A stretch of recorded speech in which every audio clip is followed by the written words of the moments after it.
savannah is a blazing battlefield of life and death.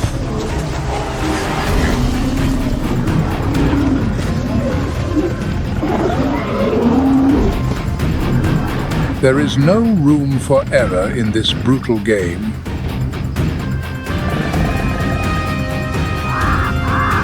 Instinct must scream to survive the unforgiving darkness.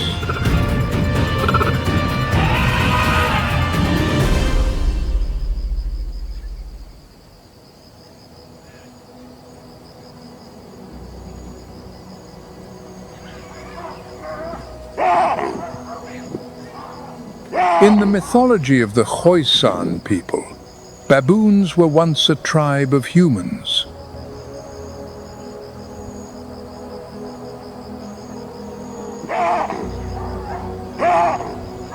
But for their laziness, their love of noisy gossip and theft, they were punished by the gods.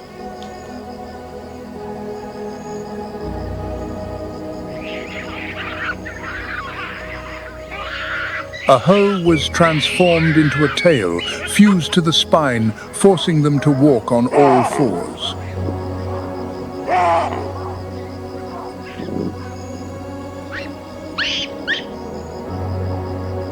The humbled posture of the baboon is an eternal warning against the consequences of indolence.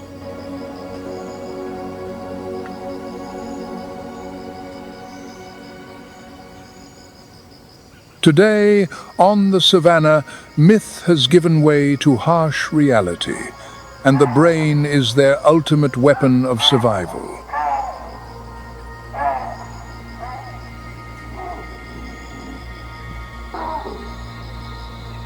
Baboons are masters of strategy, diplomacy, and alliance.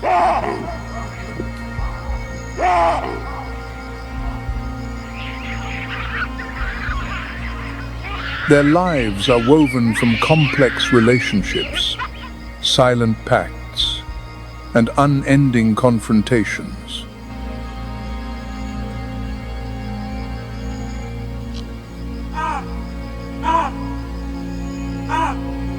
To survive, they have formed one of the most effective defensive coalitions on the plains.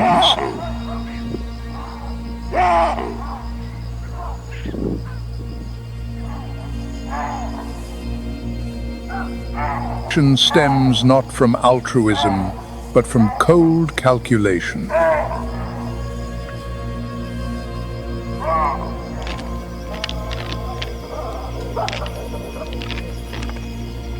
On the vast savannah, the baboon and the impala form a perfect defensive alliance.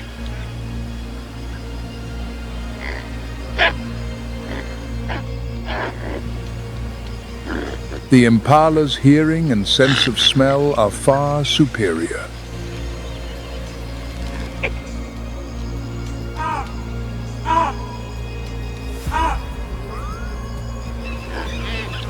It can detect the scent of a predator from a great distance.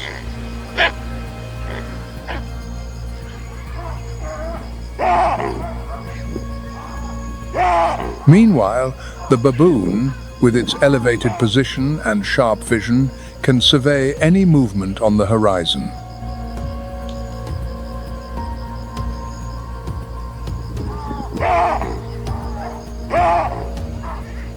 Together, they form a dual radar system with no blind spots.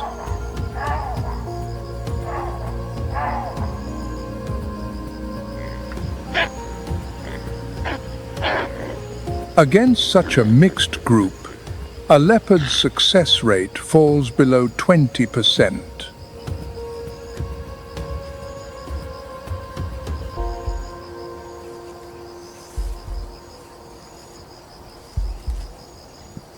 It is in this role as sentinel that a fateful confrontation unfolds.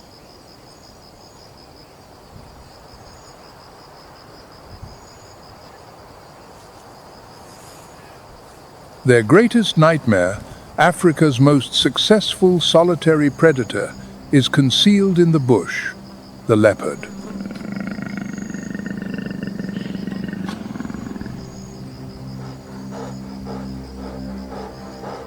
Its weapon is not fang or claw, but the art of absolute camouflage.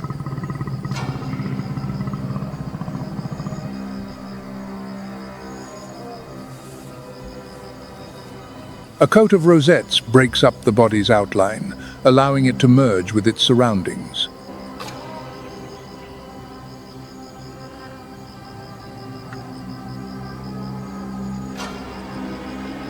It approaches its prey without making a sound.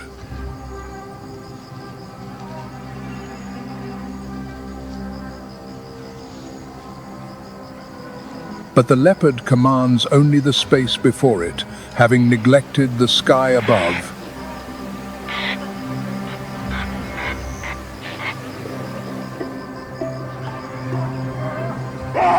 On a nearby acacia branch, a baboon has been watching for some time.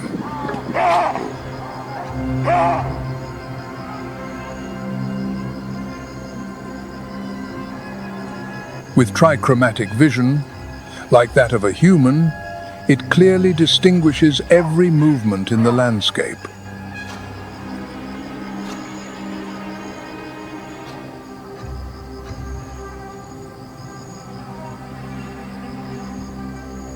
The leopard's camouflage is rendered useless before these discerning eyes.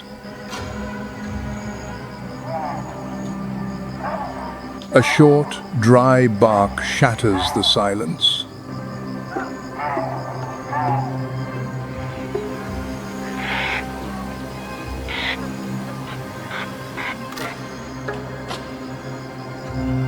It is the highest level of alarm.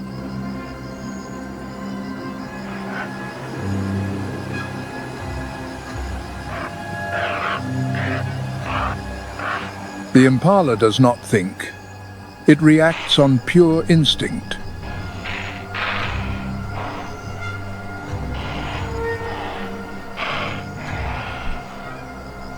It leaps into the air, performing a stot of nearly 10 feet before vanishing into the thicket.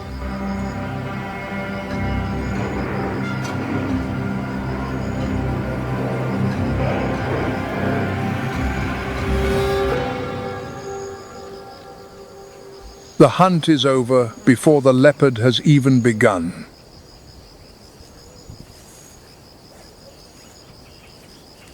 Fury rises in the heart of the predator.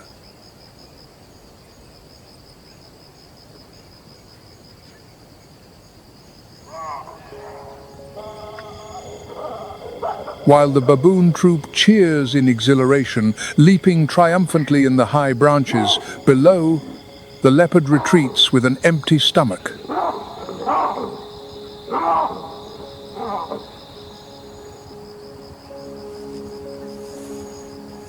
The hunter needs a new target on which to vent its rage: the warthog.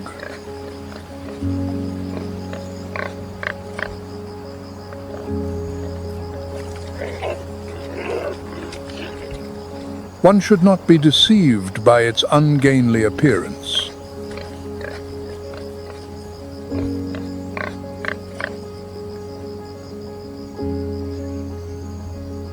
The Warthog is a light armored tank, capable of reaching speeds of 30 miles per hour.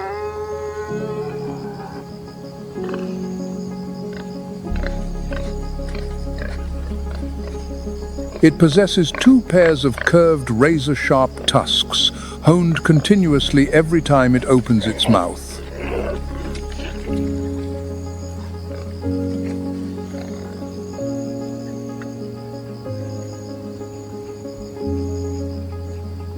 When threatened, the warthog backs into its burrow, pointing its tusks outward like a deadly fence.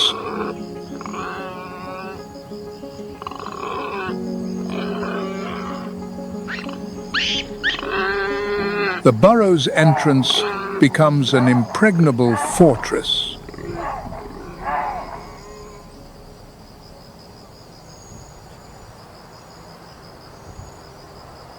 The leopard's only chance is to strike while the warthog is still in retreat.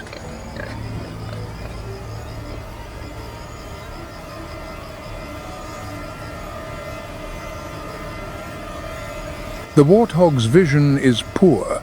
It relies mainly on its sense of smell.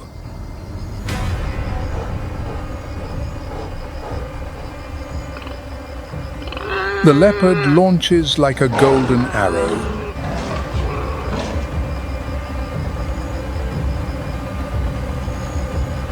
The warthog panics, trying to flee to its burrow, but it is too late.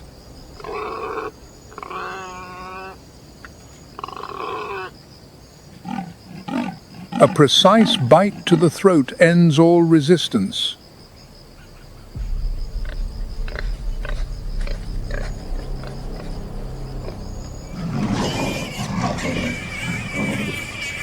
It was a technically perfect hunt, but a nutritional failure.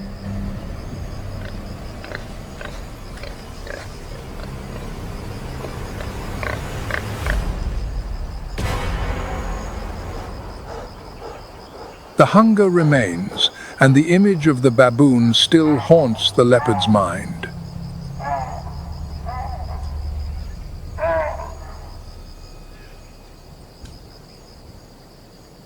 It is time to settle the score.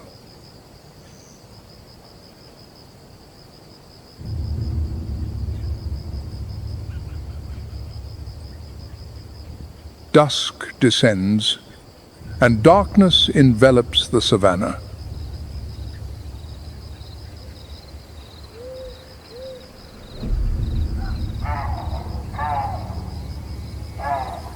The fading light takes with it the confidence of diurnal creatures like the baboon.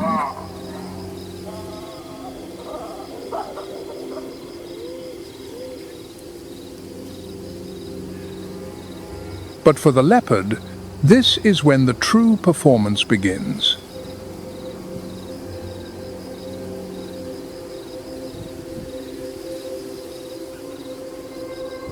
The 50-foot-high canopy is no longer a safe refuge.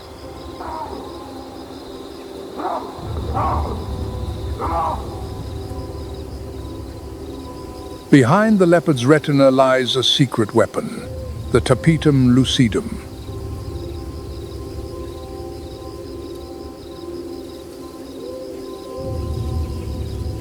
This biological structure acts like a living mirror, reflecting light back through the retina.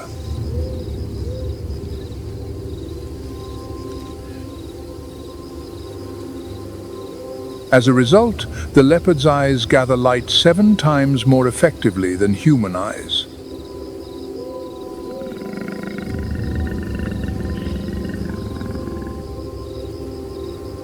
The moment the leopard sets foot on the main branch, chaos erupts.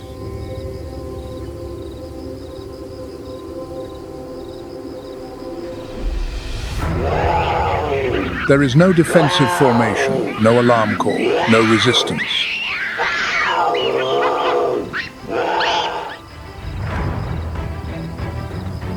The baboons are in a state of panic.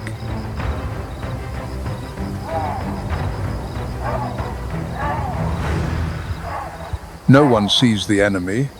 No one knows where it came from.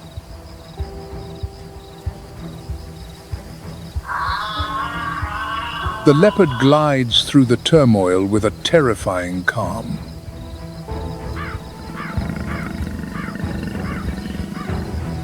It targets the largest prize, the most powerful male baboon.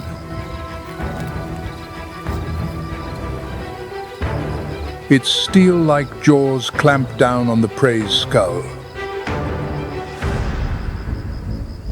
When the sun returns, the balance of power instantly shifts.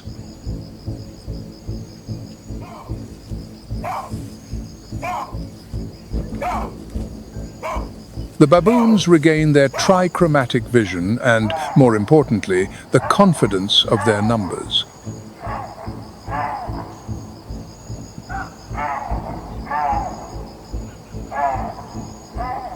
The trauma of the previous night quickly transforms into collective fury.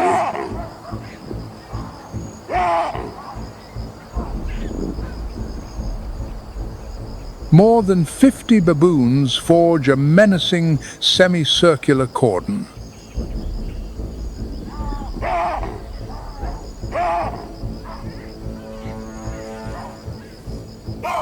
Theirs is not an attack of bites, but a campaign of psychological warfare.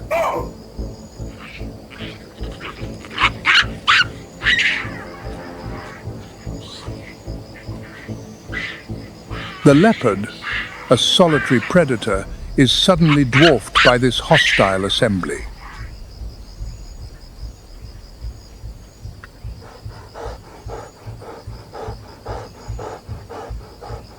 It knows that a single wound could spell the end of its life as a hunter.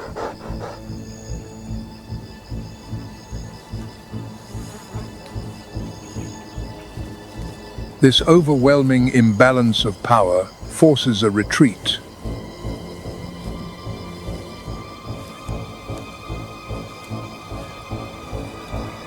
The shrieking baboons give chase, their intent not to kill, but to disgrace.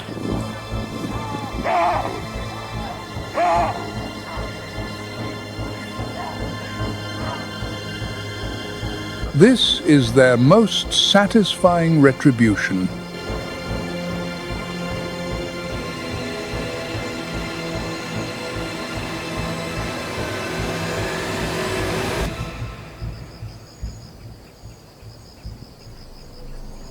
The victory over the leopard is like a shot of adrenaline injected into the entire troop.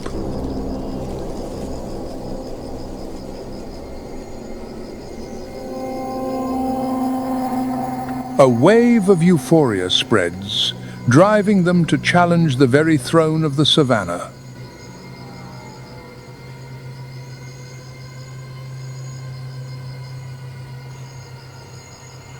Their target is the lion, the apex of the food chain.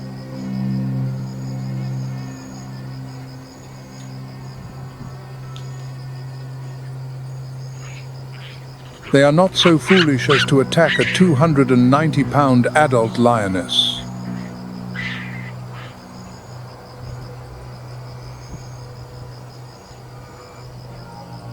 But to eliminate a future king, that is the ultimate survival strategy.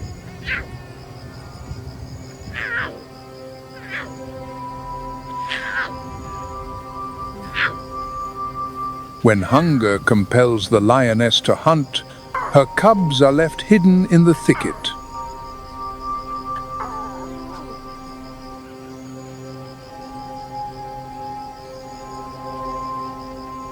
At only 3 weeks old and weighing less than 11 pounds, they rely completely on their ability to remain unseen.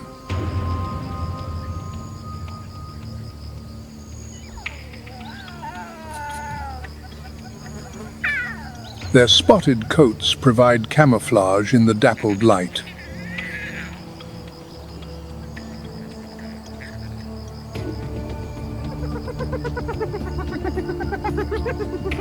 This disguise might deceive a hyena, but for the baboons, the sentinels from above, it is no defense.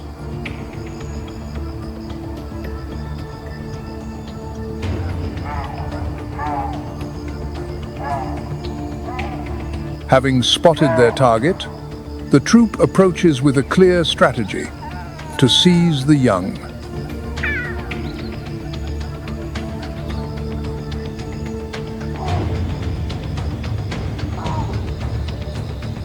In mere seconds, the lion cub is torn from its hiding place and dragged away in the confusion.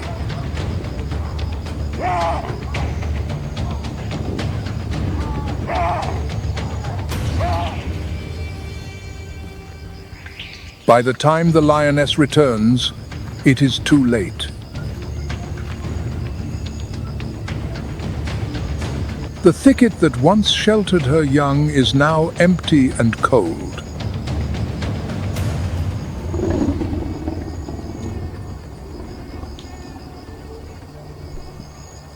Her roar echoes, filled with agony and fury.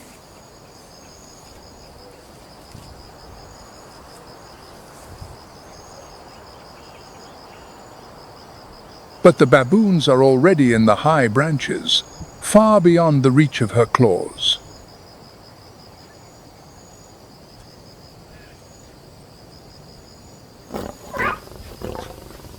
Today, they have struck a fatal blow to the king's empire.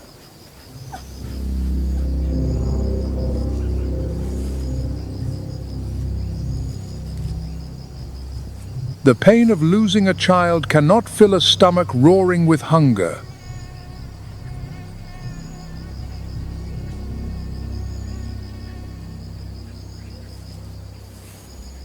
On the contrary, hatred consumes energy faster than any metabolic process.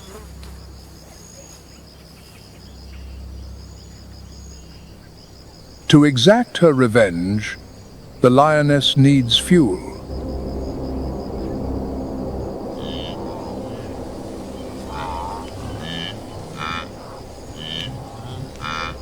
Her target is the blue wildebeest, the nomads of the savannah.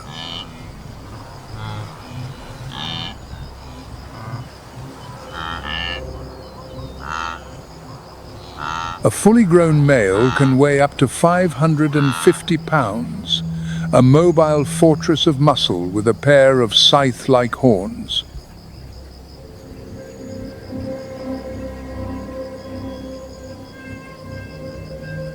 The lioness knows her own biological limits.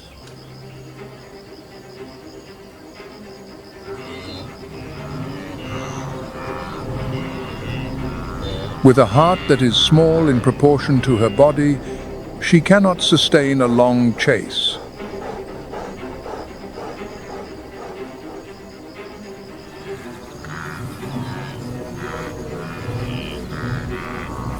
She must get within the kill zone, a range of about 100 feet.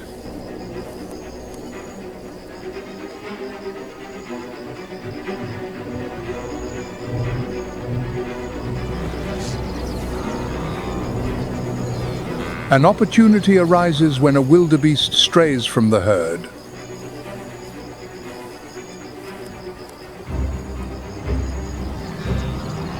The lioness coils every muscle, then springs like an arrow.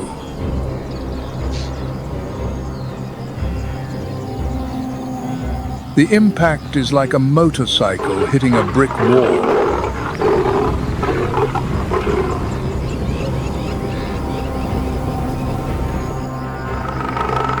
It thrashes violently, escaping into the chaos of the herd.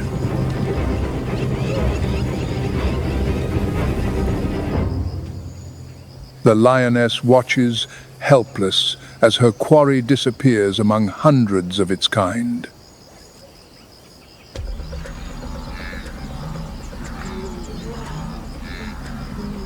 Defeated by the wall of horns, the lioness must change her target.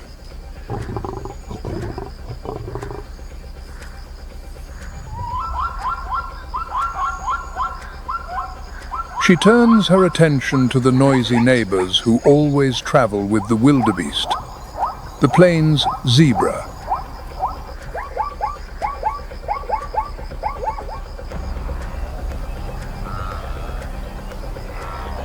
On the savannah, wildebeest and zebra coexist in a perfect nutritional balance.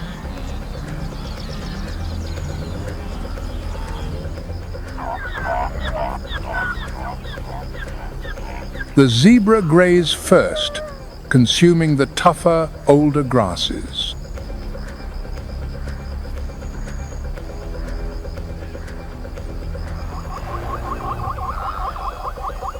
In doing so, they clear the way for the wildebeest to reach the tender green shoots beneath.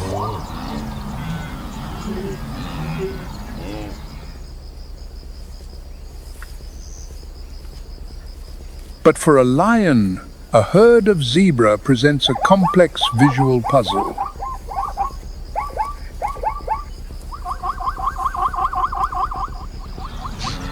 When the herd moves in a panic, thousands of stripes merge into a bewildering optical illusion.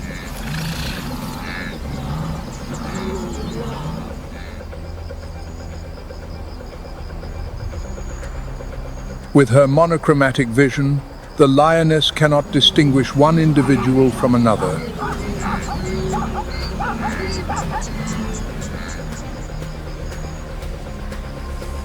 But this time, the lioness has no other option.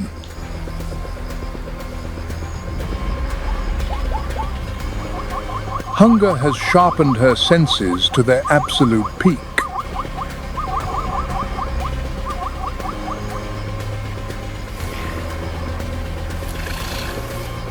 She ignores the visual chaos and locks onto a single zebra at the edge of the herd.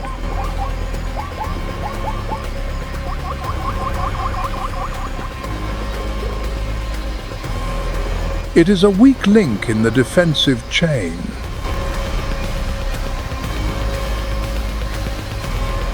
The lioness attacks from the flank.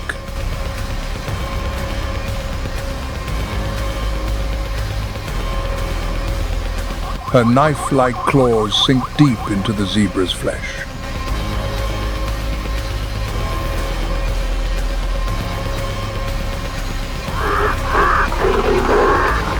The zebra stumbles, loses its balance, and finally collapses.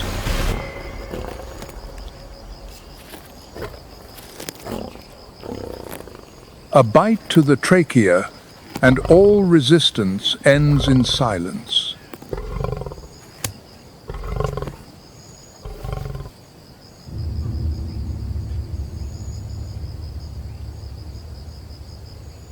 The San people tell a fascinating story about this animal.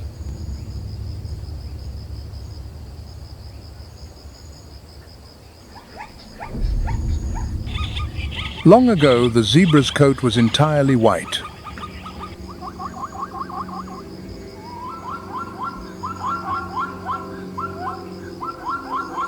When a great drought swept the savannah, a fierce baboon took control of the only water hole.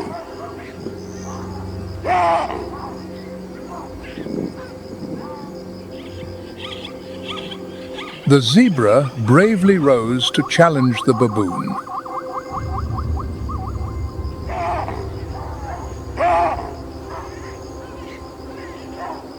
In the ensuing confrontation, the zebra delivered a powerful kick, sending the baboon flying against a rock and leaving the permanent red mark seen on the baboon's rump to this day.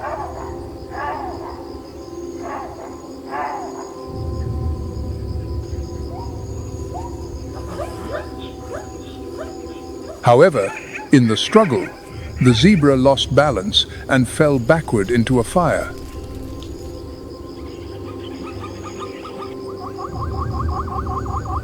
As a result, the burning logs left long black scorch marks across the zebra's white coat.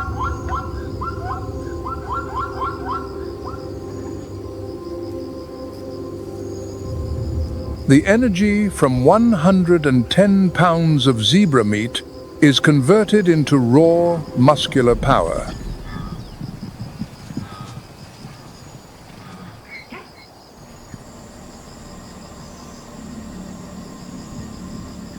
The surge of glucose reactivates the clarity and strategic calculation in the lioness's brain.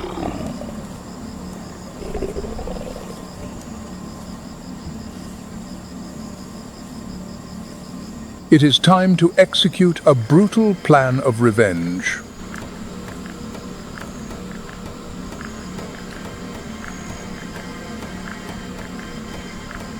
Lions are the only cats with a complex social structure, and coordinated hunting is the pinnacle of their tactical intelligence.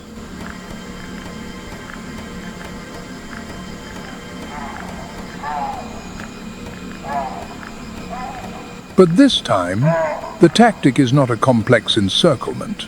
Their target is specific, the alpha male.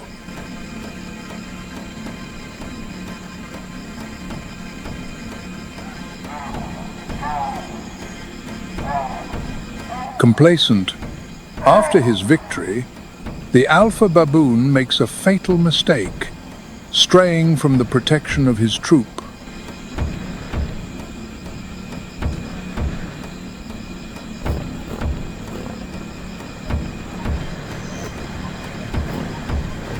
This is the moment the lions have been waiting for.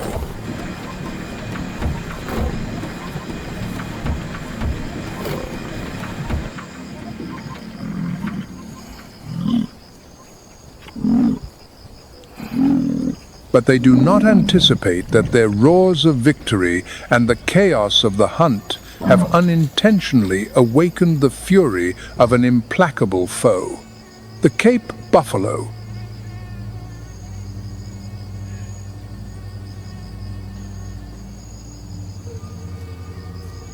The Cape buffalo.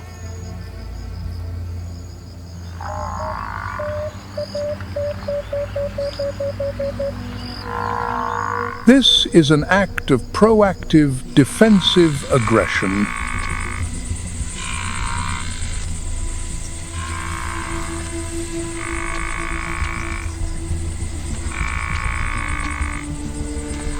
The Cape buffalo is the only animal in Africa known to actively hunt lions.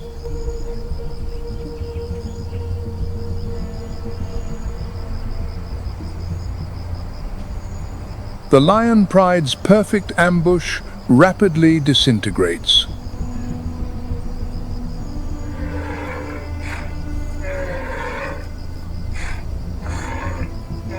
The buffalo has no interest in the baboons. Its only goal is to eliminate the big cats that dared to trespass on its territory.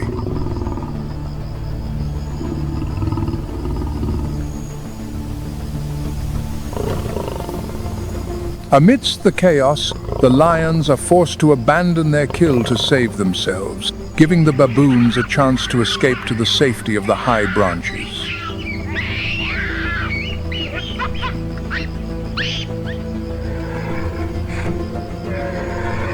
Possessing a neck skin nearly an inch thick that serves as a natural shield, and a fused horn boss on its head as hard as rock, the buffalo is a living tank.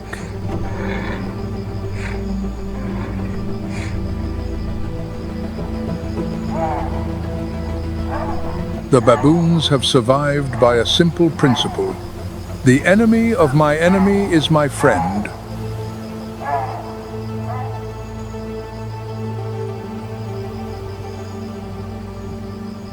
And once again, the Cape buffalo has proven that on this savanna, it is sometimes the one that dictates the rules of the game.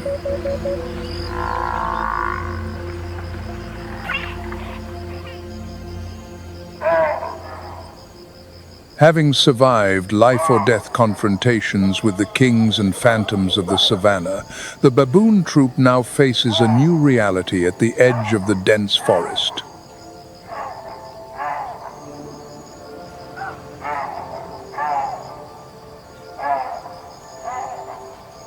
The light fades beneath a thick canopy, a place where their intelligence is pushed to its absolute limit.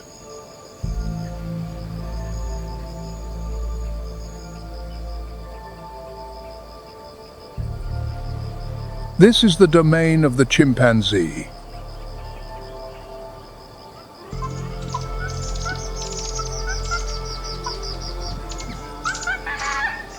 At Gom Stream National Park, scientists have documented a harsh reality.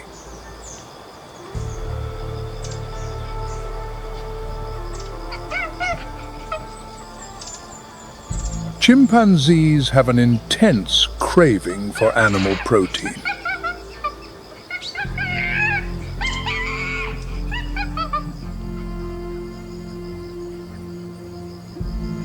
But the baboons are not entirely defenseless.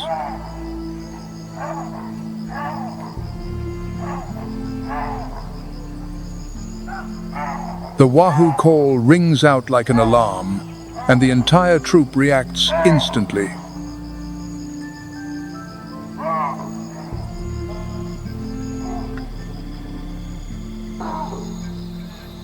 They take a great risk, scrambling onto the thinnest branches where the chimpanzees' heavier bodies cannot follow.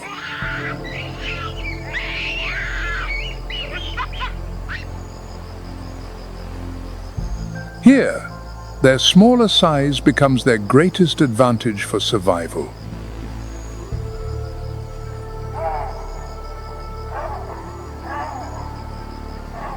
The intelligence of the baboon has long captured the attention of biomedical science.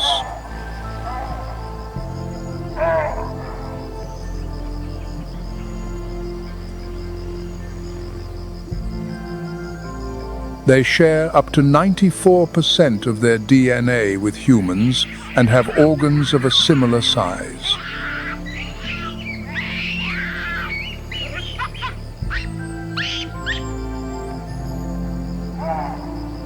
Baboons were used in some of the first heart and liver transplants and as research models for epilepsy.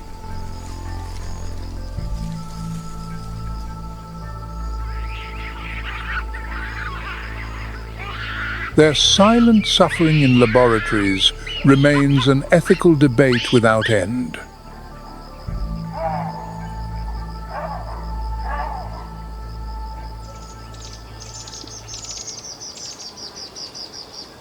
In their conflict with chimpanzees, the baboons are rarely alone.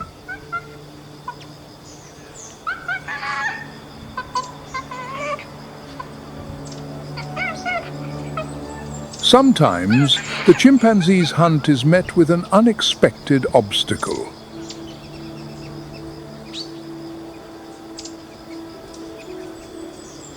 The appearance of a hornbill shatters all of their plans.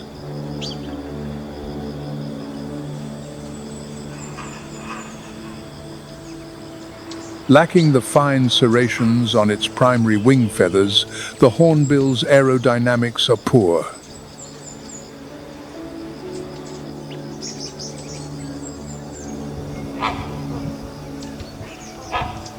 This creates turbulent airflows, causing each wing beat to produce a resounding whoosh sound.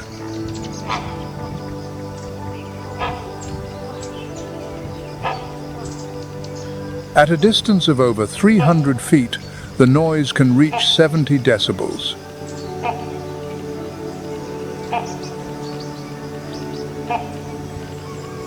The jarring sound in the quiet forest is like the roar of a motorcycle.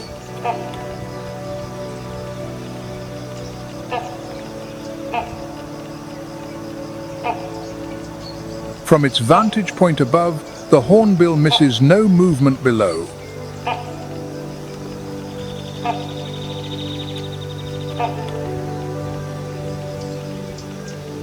It possesses 4-channel color vision, allowing it to detect spectrums of light invisible to most mammals.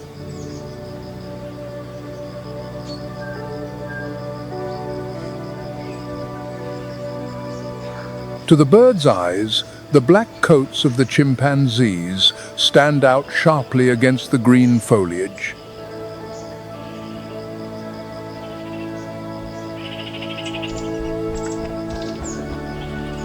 Upon spotting a threat, the startled hornbill takes flight.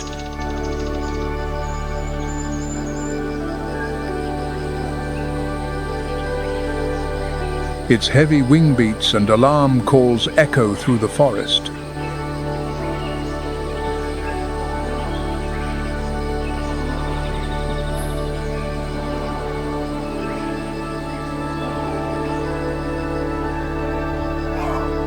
For the baboons, this is precious information, a clear signal that chimpanzees are very close.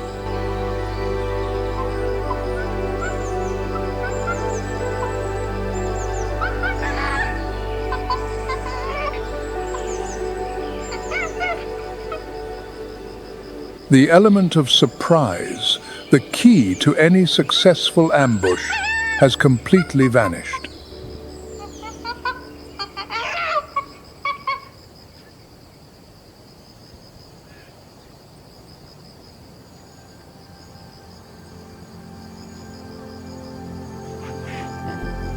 Below, red river hogs approach quietly.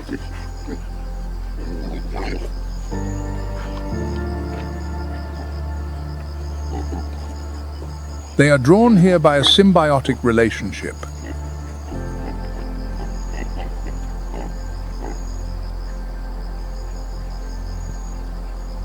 Over 30% of the fruit dropped by the primates above becomes a buffet for them on the forest floor.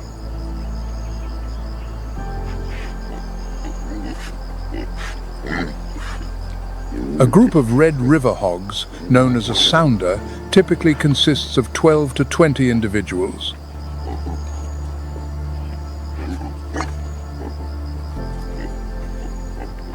They move like a whirlwind, sweeping the ground beneath the trees.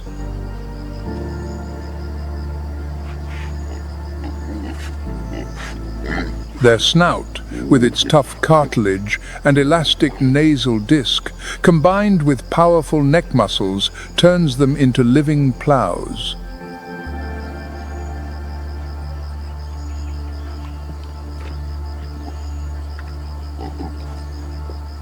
They can churn up 4 inches of soil in seconds, searching for roots and insects.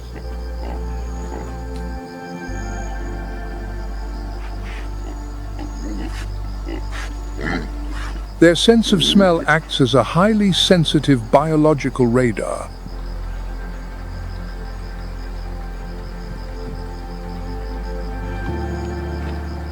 The noise from the sounder plunges the immediate area into chaos.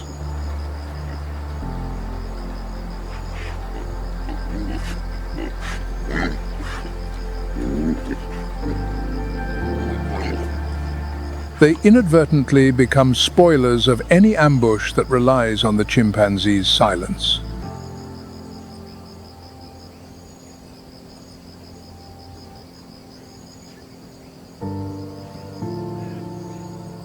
However, chimpanzees dare not challenge the Red River hogs.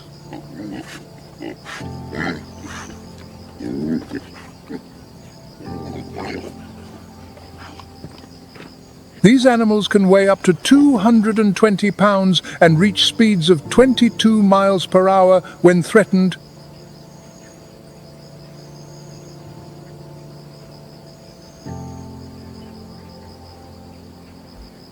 True to their name, they are excellent swimmers and will not hesitate to dive into water to escape.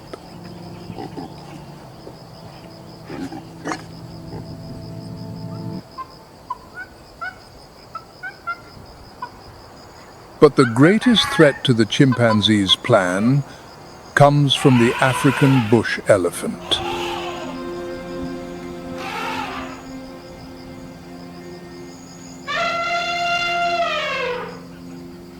These ecosystem engineers possess the power to alter the very structure of the forest.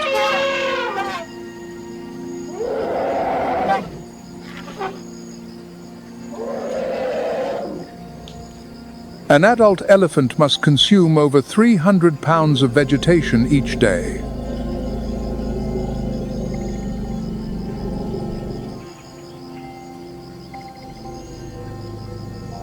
Their inefficient digestive system compels them to eat almost constantly.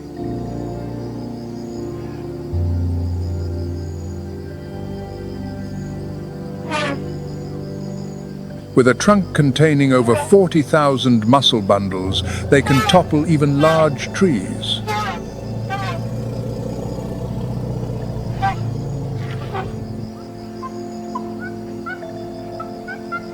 Each felled tree inadvertently creates a strategic disaster for the chimpanzees.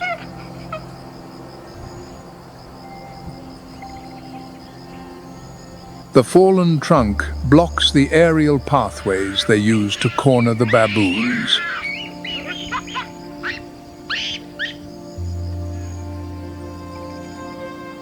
A dangerous gap now opens in the canopy.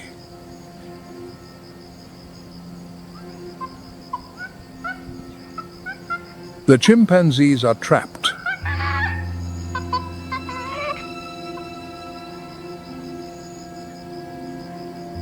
They cannot jump across such a void.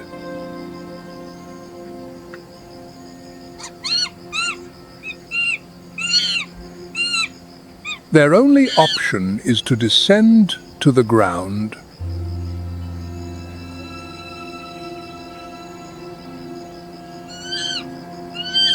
And at that moment, the game changes entirely.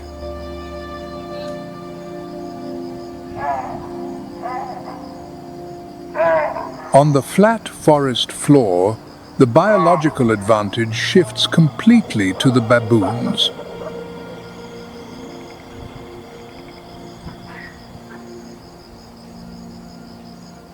Chimpanzees walk on their knuckles. Their pelvic structure and spine, adapted for climbing, make sprinting awkward and inefficient.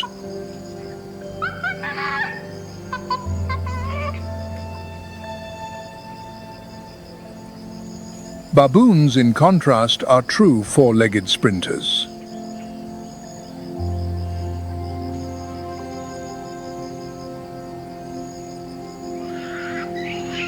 They can reach speeds of 28 miles per hour and maintain incredible stamina.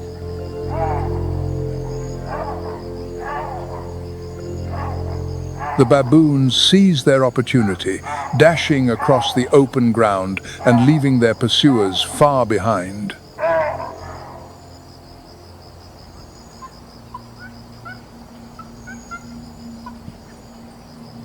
As the baboons make their escape, the chimpanzee's hunger remains unappeased.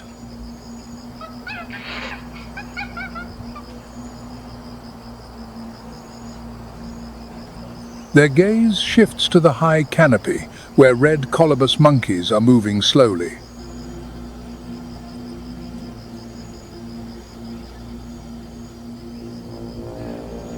The presence of the red colobus inadvertently provides a shield for the baboons.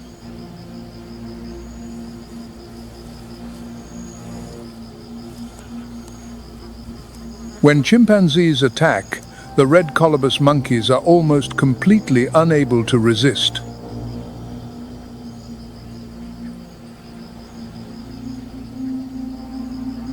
They lack the knowledge to escape to the flimsy outer branches as the baboons do.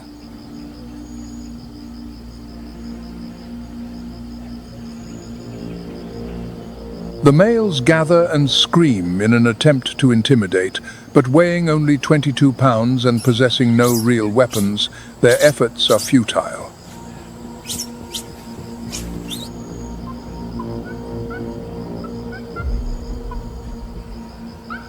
The success rate for chimpanzees hunting red colobus can be as high as 85%.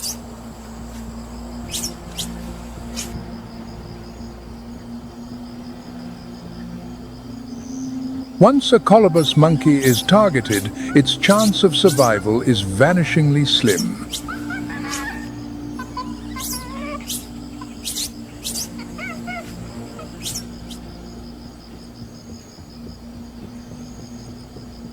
The baboons live, while the red colobus pays the ultimate price.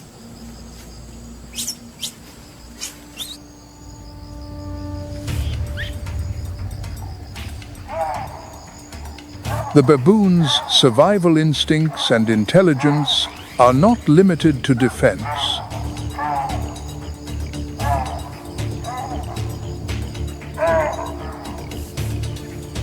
They are also opportunistic predators.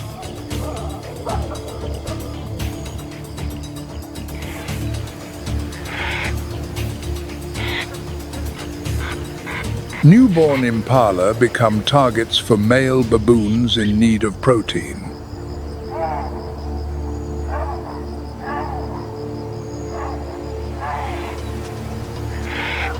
But the impala mothers do not give up their young easily.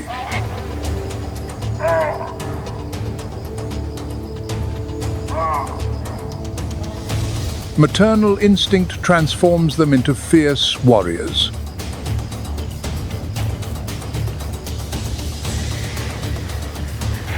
Faced with such determined resistance, the baboons often have to retreat.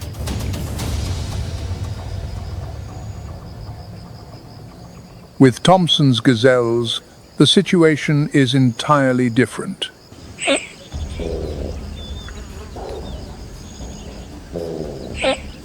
Thompson's gazelles are renowned for their speed, capable of reaching 50 miles per hour.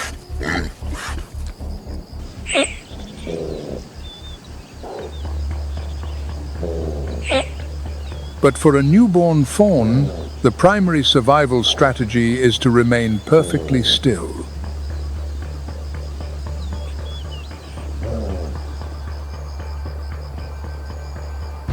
Its grayish-brown coat allows it to blend in with the dry grass.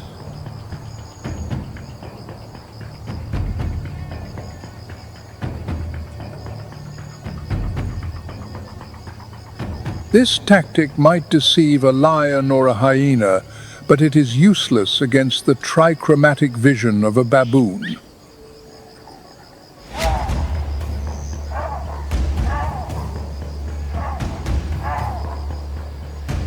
They see the young gazelle as clearly as an ink spot on white paper.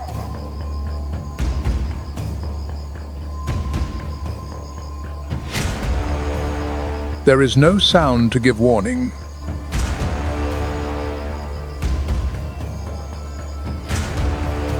The baboon lunges, and a single decisive bite ends everything. So fast, the prey has almost no time to react. It is all over in seconds, cold, precise, and absolute.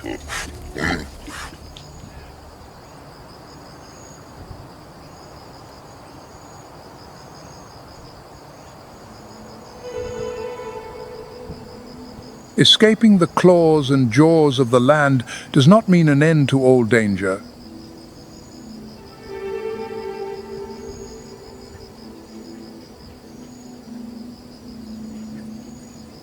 The seemingly calm water marks the boundary between life and death.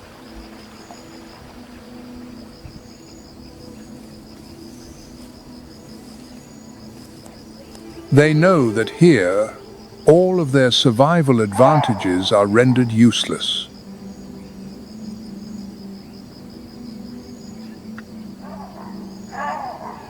A speed of 28 miles per hour on land means nothing in the current.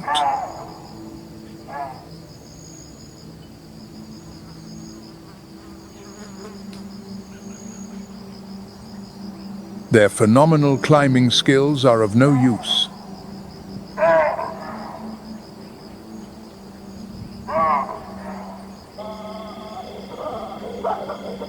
They are completely and utterly vulnerable.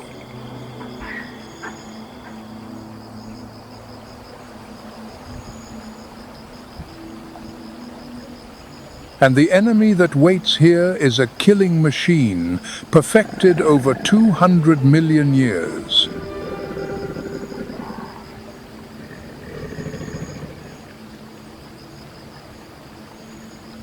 The Nile crocodile, a living fossil from the Jurassic period, is the most successful predator in evolutionary history.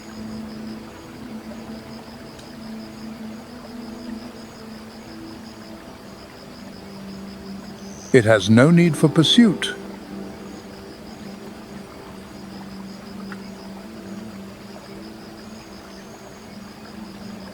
An extremely slow metabolism allows it to lie motionless in the mud for hours on end.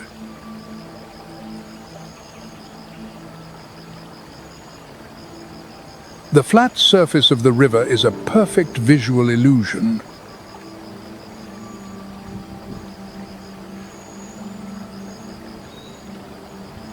Only its eyes and nostrils break the surface, camouflaged amongst the water hyacinths.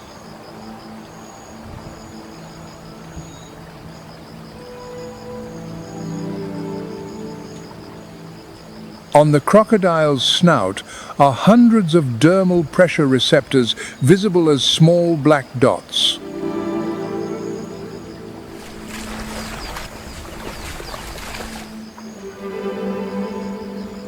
They are 10 times more sensitive than human fingertips.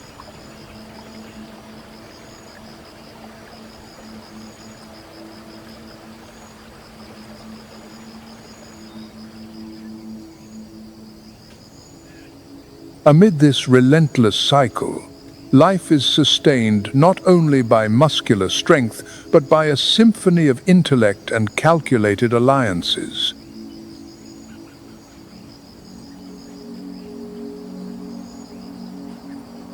Each creature carries its own strategy to compensate for biological shortcomings, where unity forms a protective wall and alertness becomes the ultimate weapon.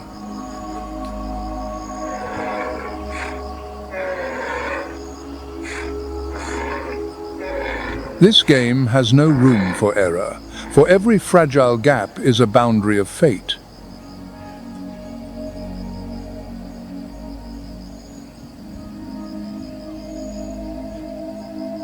In the end, reality teaches that to survive, instinct must always be paired with relentless acuity.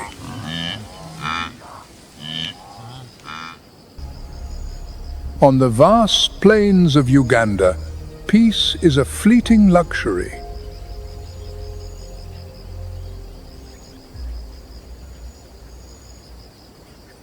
The worst drought in a decade is wringing the life from this land, pushing every creature to its absolute limit.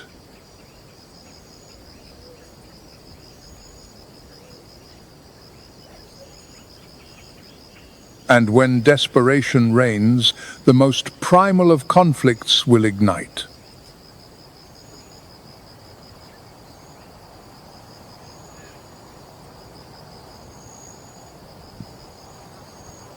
Among them, few spectacles can rival the clash between a lion and a Cape buffalo.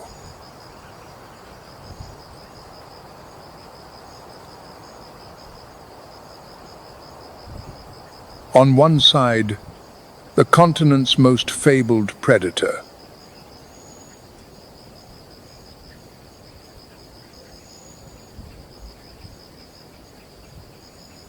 A calculated sovereign whose masterful skill has placed it firmly at the apex of the food chain.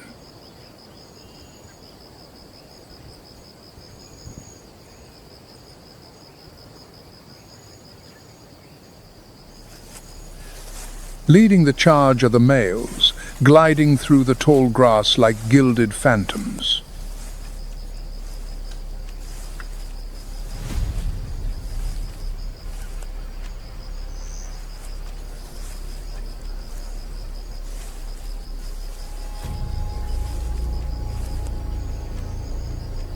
Their target is a colossal buffalo weighing nearly 2,000 pounds, separated from its herd.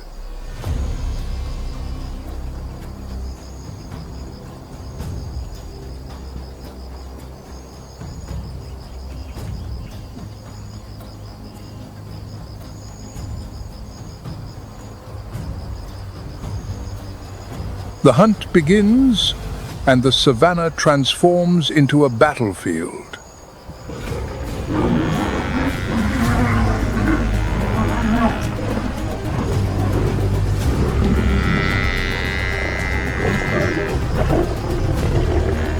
A stark contrast, the brute force of tooth and claw against the iron discipline of the herd.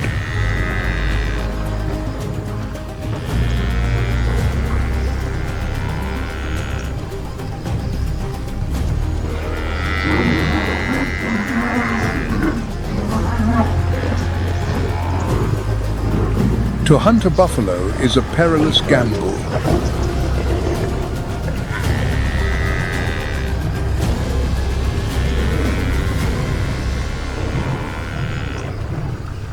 One wrong move can mean disaster.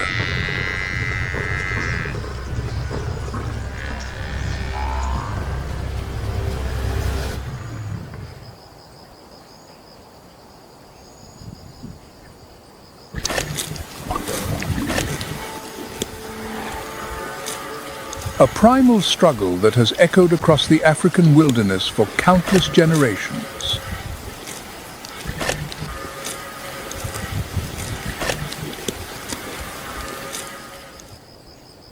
As the midday heat peaks, turning the savannah into a vast furnace, even the top predators are forced to retreat.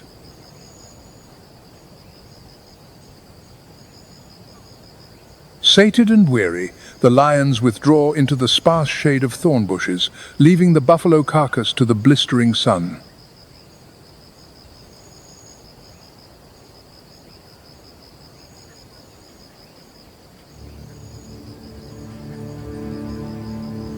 But in Uganda, the end of one hunt is merely the signal for a new contest to begin.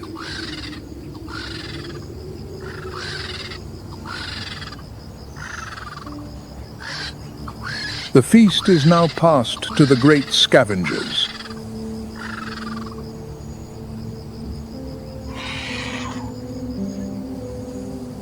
From the endless, glaring sky, dark shadows descend.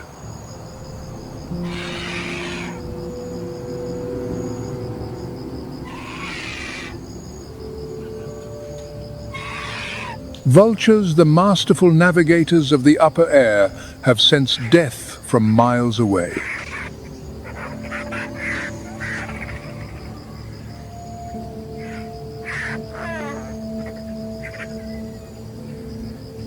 They land in a calculated chaos, spreading their vast wings to intimidate rivals, fighting for every last scrap of flesh.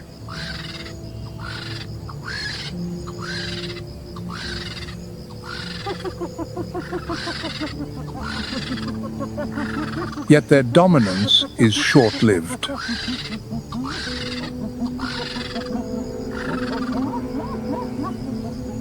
The midday stillness is soon shattered by chilling wild cries.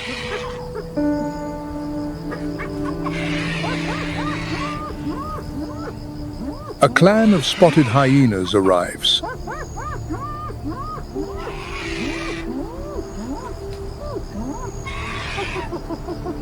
One should not be deceived by their somewhat furtive appearance. These are true bone-crushing machines.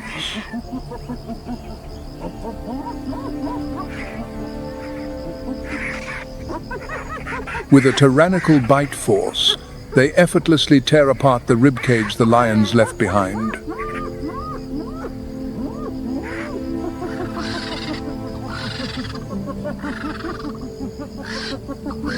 They do not just eat the meat, they pulverize the hardest bones to extract the nutrient-rich marrow within.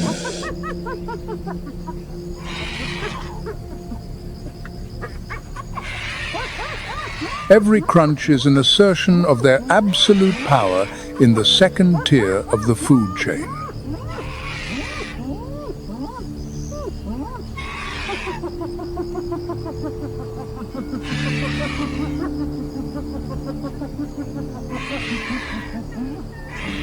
Lingering on the outer circle are the jackals.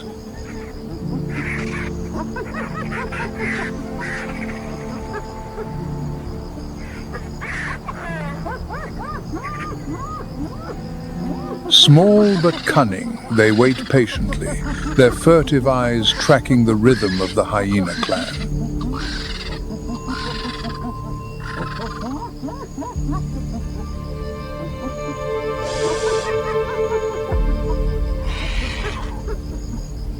Under the searing sun, a miniature ecosystem is operating with astonishing perfection.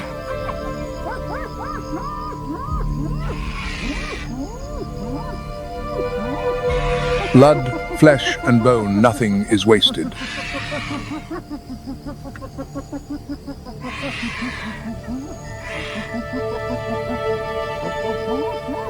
Death, however brutal, becomes the very source that sustains dozens of other creatures, completing a cycle in this wild land that is eternal and unforgiving.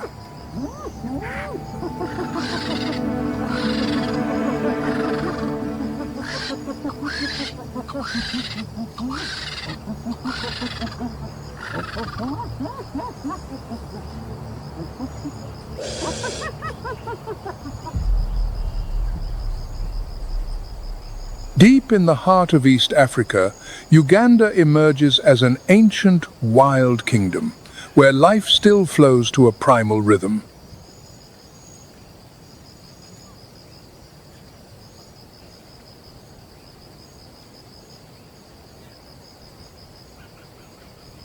From its mist-shrouded rainforests to its golden savannas and winding river valleys, this is a miraculous world of adaptation and survival.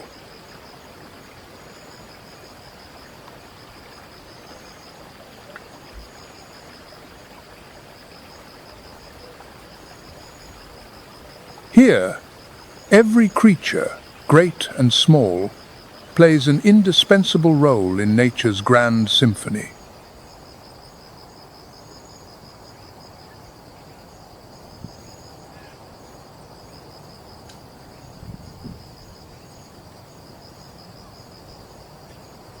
In Uganda, nature is not merely a backdrop.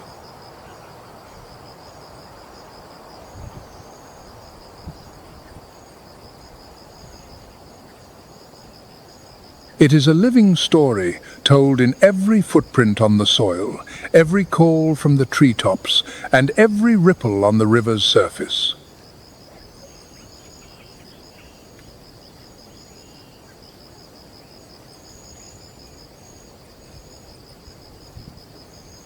But this kingdom is changing.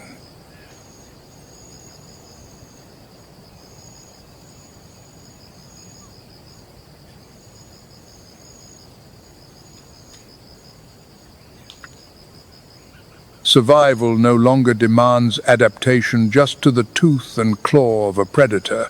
All species must now contend with a more devastating, invisible foe, a warming world.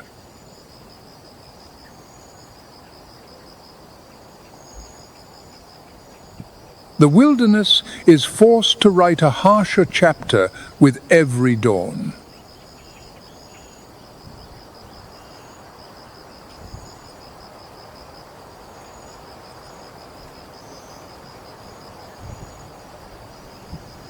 While the great predators command the dramatic spotlight, another resident plays an equally vital role in shaping this dynamic ecosystem.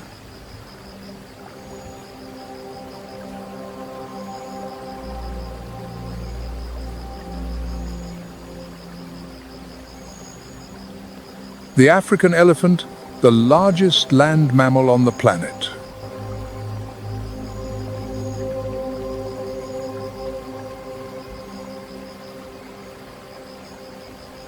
Their presence is not just an existence, it is a reshaping of the entire landscape.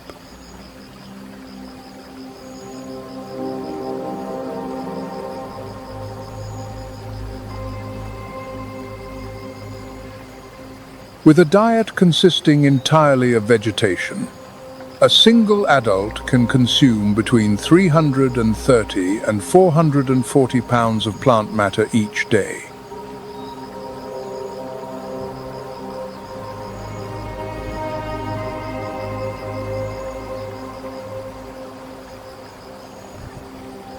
These giants are the true architects of the ecosystem.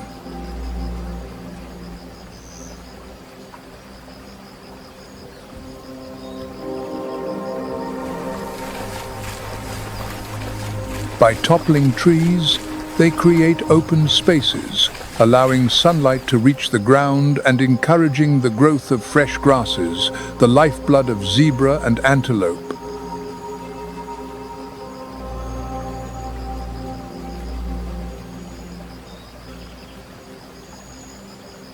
But the elephant's true power is most evident when the heat becomes unforgiving.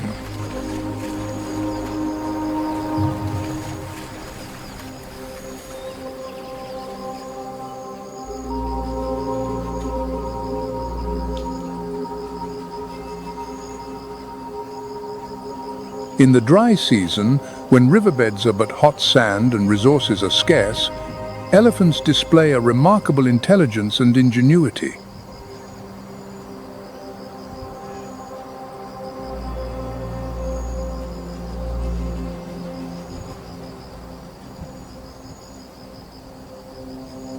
Using their powerful tusks and feet, they dig deep into the dry riverbeds in search of water.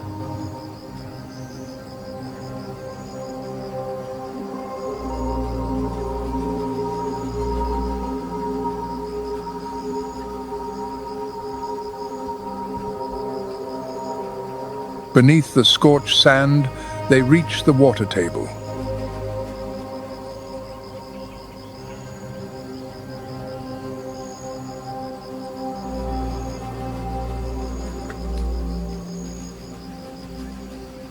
These temporary wells not only sustain the elephant herds but also become lifelines for countless other species struggling with thirst.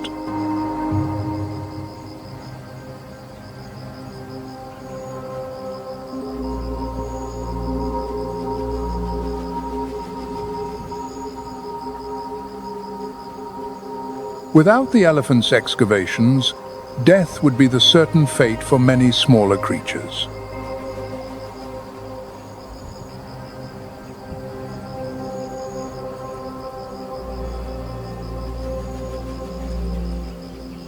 The social life of elephants is as magnificent as their impact on the land.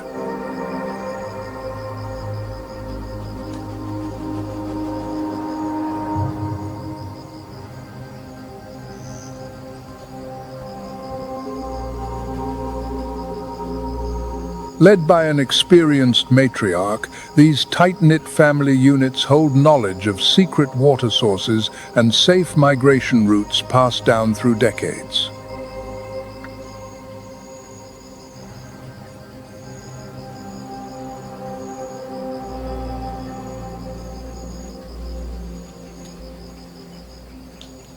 When threatened, they form protective circles around their young, a formidable display of unity that is enough to make even lions retreat.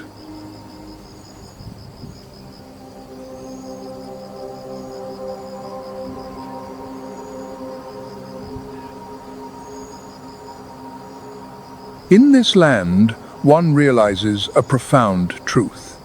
The greatest power lies not in the claws of the hunter, but in the strength that nurtures and protects life, belonging to these gentle giants.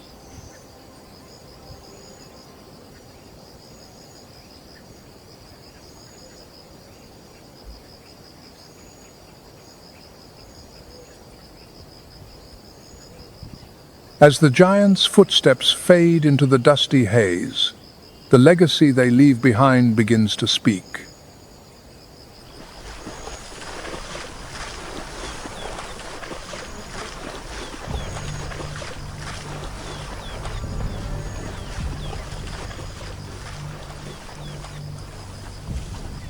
The temporary wells in the dry riverbeds now become focal points of survival, drawing a diverse community in desperate need of life.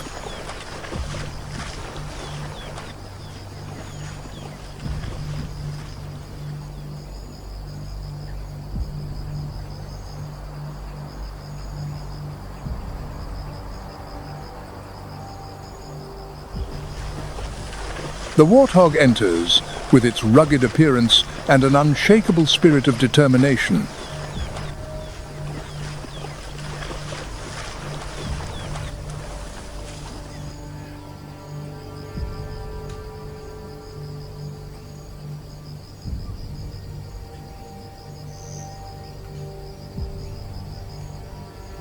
With dark, bristly skin that serves as natural armor against the savanna's harshness, this compact creature gets to work as an expert excavator.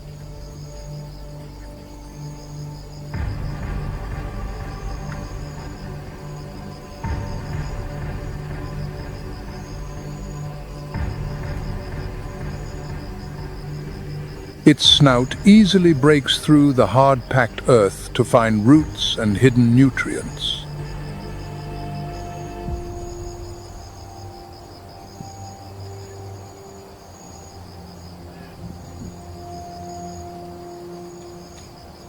Though it often chooses to retreat into the bush when cornered, the warthog reveals a fierce courage, ready to use its sharp tusks to injure any careless predator.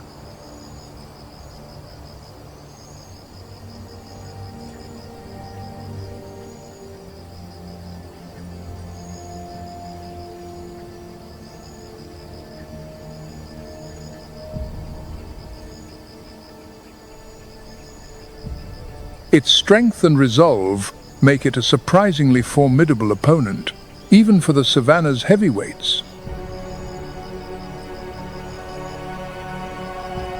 Yet, the warthog values freedom over confrontation.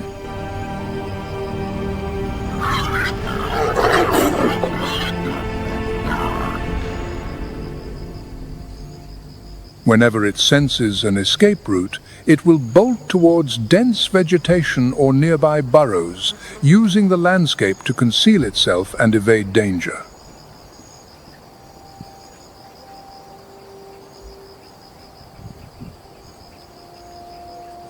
It lives in a balance of bravery and caution.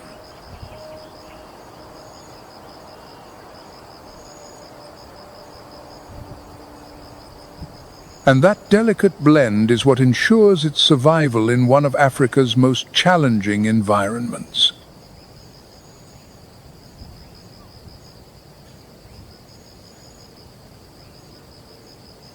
Under the brilliant sun, the stripes of a zebra herd create a mesmerizing visual display.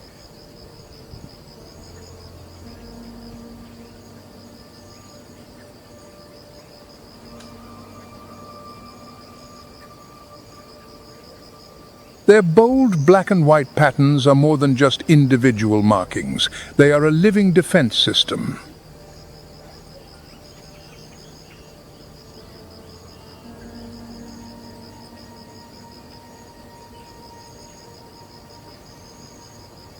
As the herd moves as one around the water source, the stripes create a shimmering, disorienting barrier that makes it a formidable challenge for a lion or leopard to single out an individual target.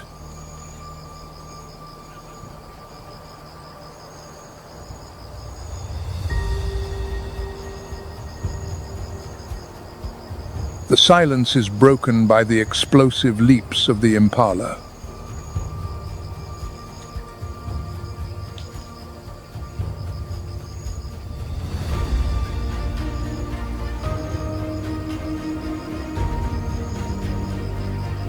An embodiment of speed and instinct, its slender, agile body can weave through threats with astonishing grace.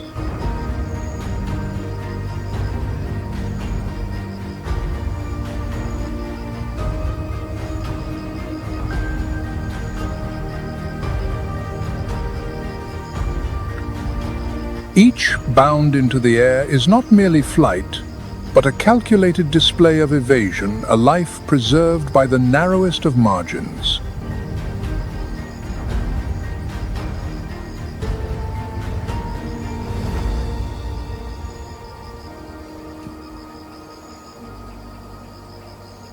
Standing as a monument to quiet strength, the eland surveys the savannah as the largest of all antelope.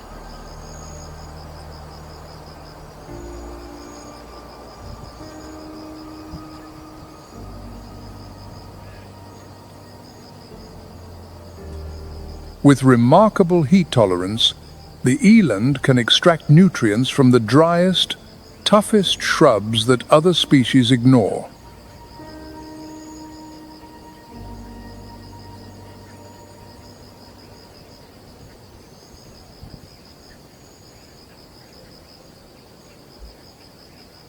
Its massive body and long, spiraled horns are not only an effective defense against lions, but also a testament to its resilience in a dry season without a single drop of rain.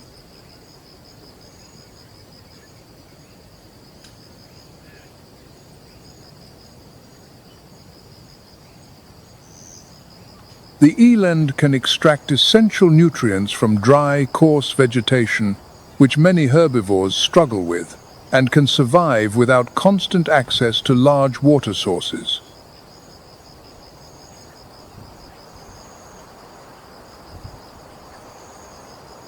This makes it one of the most capable survivors of the dry season.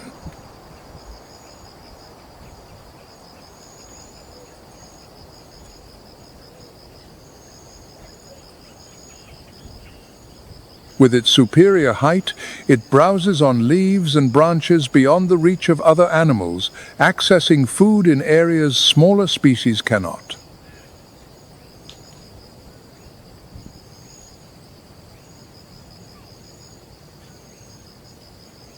Though not a predator, its size and strength make it a potential target for male lions and hyenas.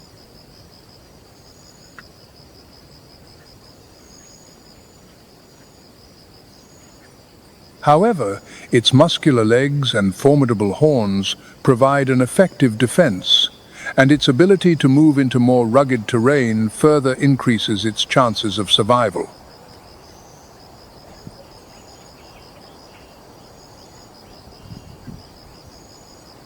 Eland often form small family groups rather than large herds, coordinating their defense and keeping watch for potential threats.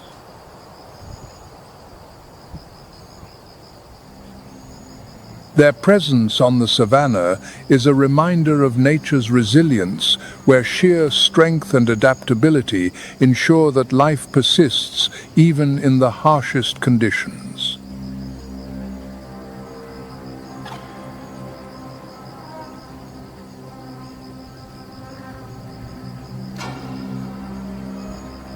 The eland's resilience is being tested by a hunting party on the brink of desperation.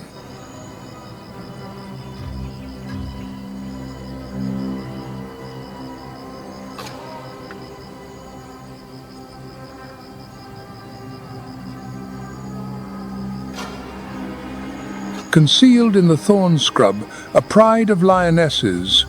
The backbone of the pride now shows gaunt rib cages beneath sun-darkened coats, carrying the sharp edge of those who have not eaten in days.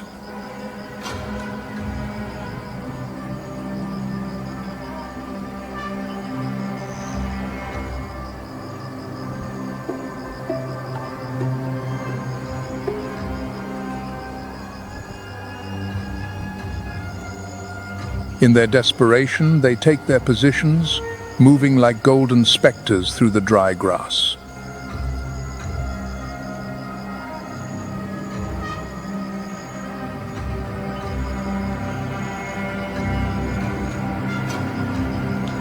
A thunderous charge shatters the stillness.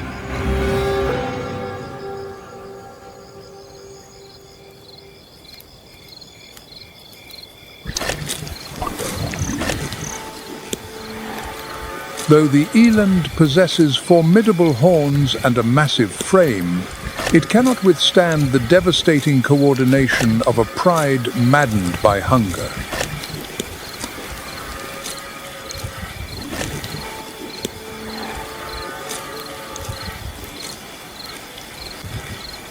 The giant falls in a cloud of dust, its life given to sustain a lion dynasty on the verge of collapse.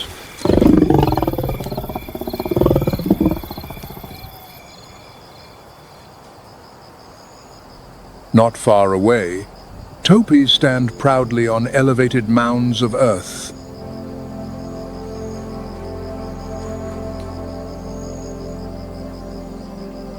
With their sharp awareness, they are devoted sentinels, constantly monitoring the slightest ripple of danger from kilometers away.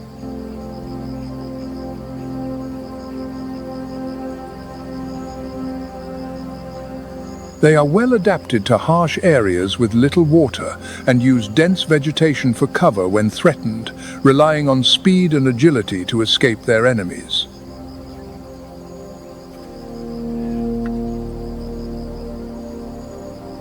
Yet, despite these skills, the topi remains part of an unforgiving natural cycle, facing constant competition and the ever-present threat of predators.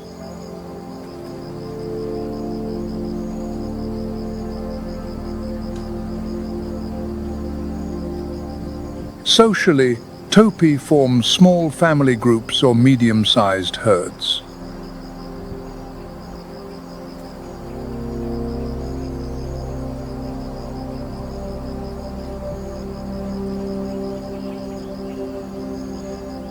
This structure allows the adults to protect the younger, more vulnerable members in the center while standing guard at the periphery.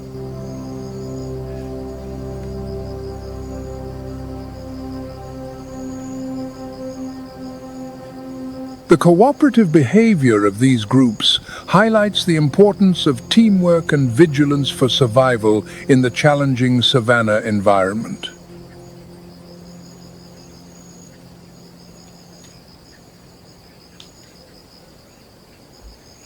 Among the tall residents of the Ugandan savannah, The Rothschild's giraffe is distinguished by its sheer height and elegance.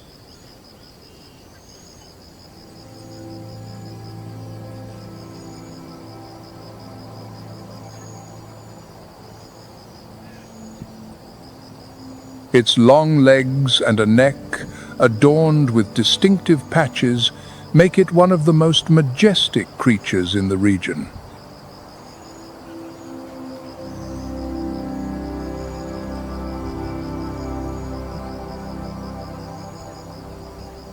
Its stature gives it a unique advantage.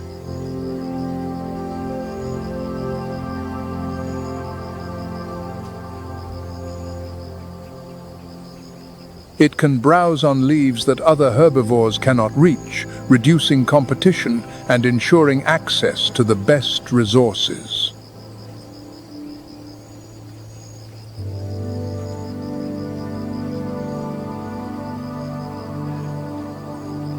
Despite its size, the giraffe moves with a deliberate, unhurried grace.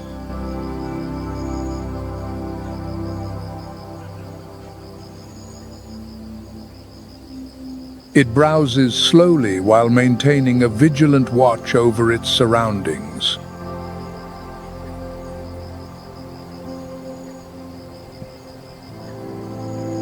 This sharp vision allows it to spot predators like lions and leopards from a great distance.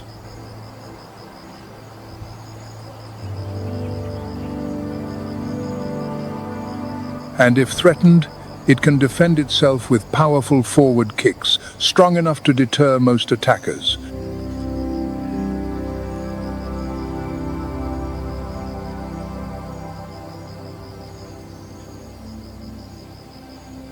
Feeding mainly on treetop leaves, the Rothschild's giraffe covers large areas of the savanna, adapting to different types of vegetation along the way.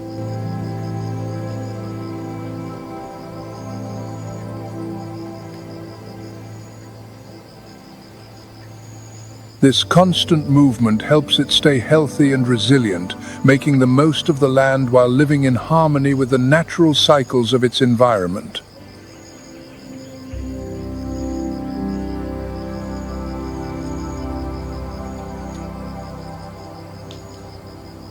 The Rothschild's giraffe is a prime example of adaptation at its finest.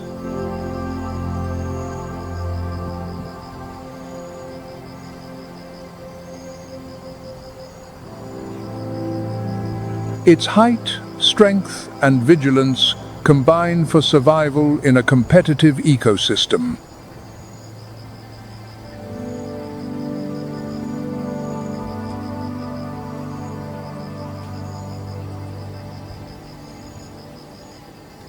Observing this creature reveals how nature balances fragility and power, creating an animal that is both graceful and resilient on the vast African plains.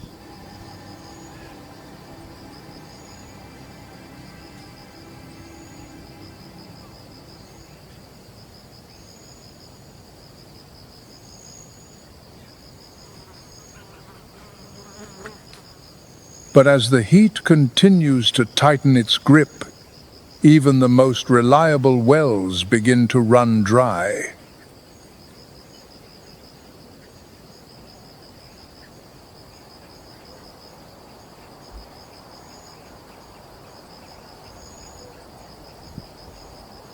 The scent of distant water begins to call a promise of life, but also the whisper of death.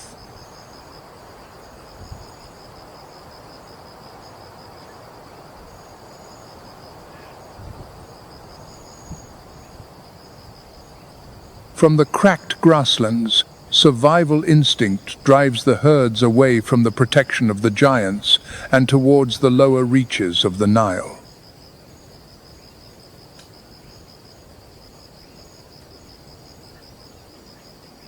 They are unaware that beneath the deceptively calm, shimmering surface, ancient eyes have been waiting patiently for a very long time.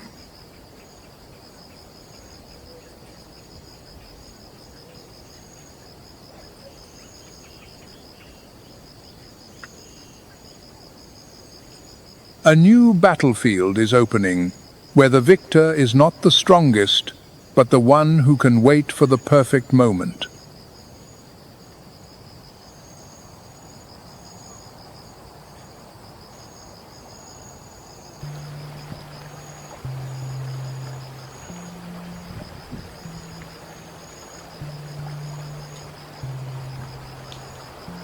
In rivers like the White Nile, the cool water is the last bastion against the savannah's searing heat.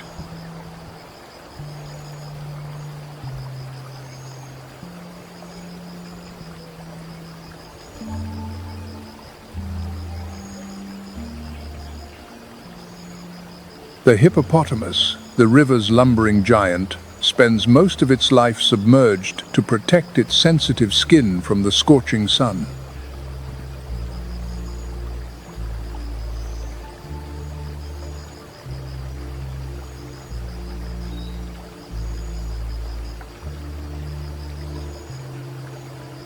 Though their bulky forms suggest slowness, they are astonishingly fast, capable of charging at nearly 20 miles per hour underwater.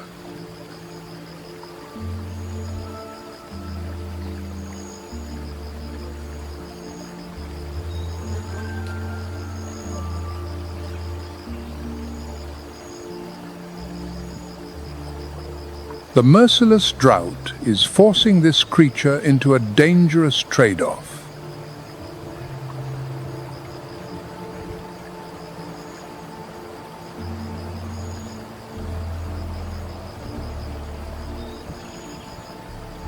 Depleted food sources drive the hippos from the safety of the river, compelling them to trek across cracked plains under the harsh sun to find the almost 90 pounds of grass they need each day.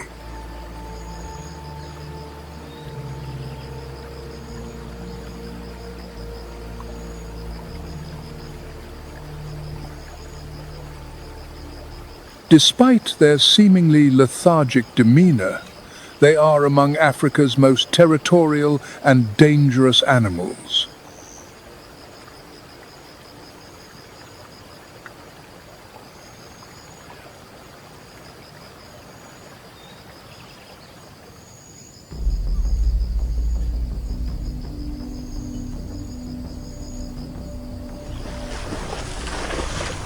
With jaws that can open to an extraordinary degree and razor-sharp tusks, their explosive power can inflict horrific wounds on any intruder.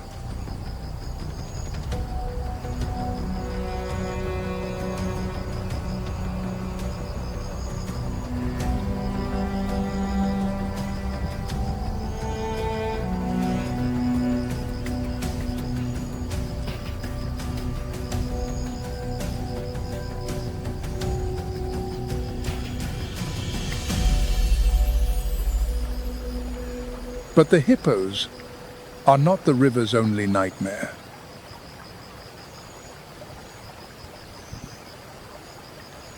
Here, Nile crocodiles, creatures seemingly forgotten by time, are engaged in a quiet ritual of survival.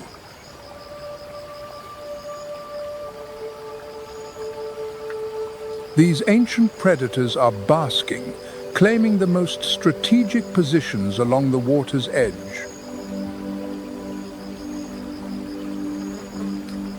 They lie as motionless as armored statues. After a bloody feast on migrating wildebeest, the crocodiles need extreme heat to activate their intensely powerful stomach acids.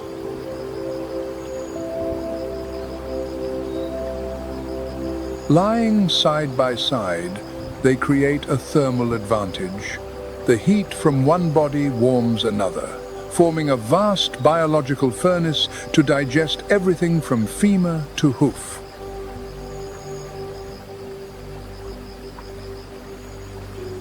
While basking, a crocodile can engage in unihemispheric sleep.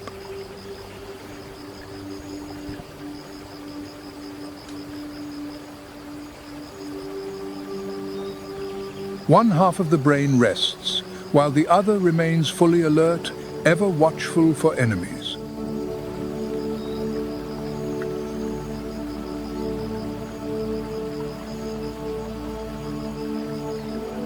They appear entirely static, yet with each passing second, their brains process thousands of inputs, changes in air pressure, the faintest vibrations.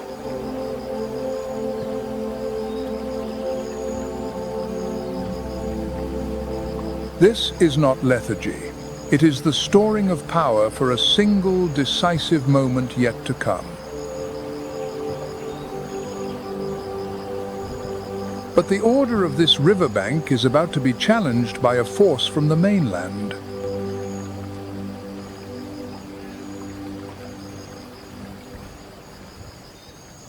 A power capable of shattering the stillness of these prehistoric reptiles.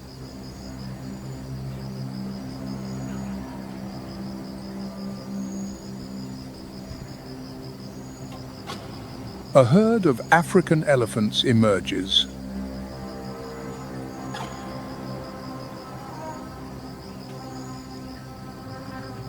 For these giants, the river is more than just a place to quench their thirst.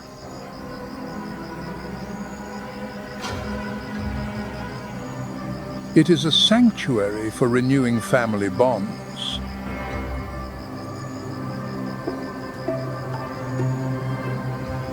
Led by a matriarch who carries the memories of decades within her.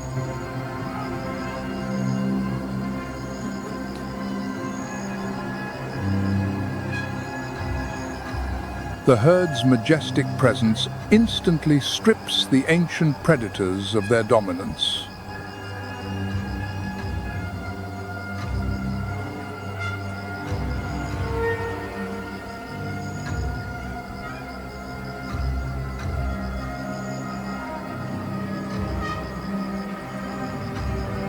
One wise crocodile chooses retreat, launching into the murky water to preserve its life.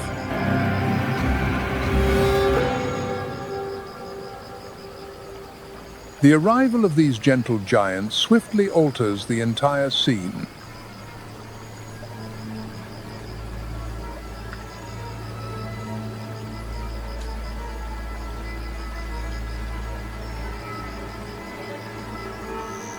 Prompting the other armored assassins to silently abandon their posts, melting back into the river.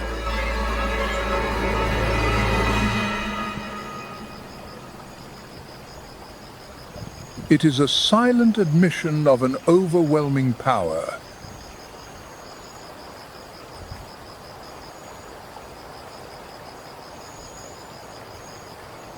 As the elephants claim the riverbank, a more fundamental order is asserted.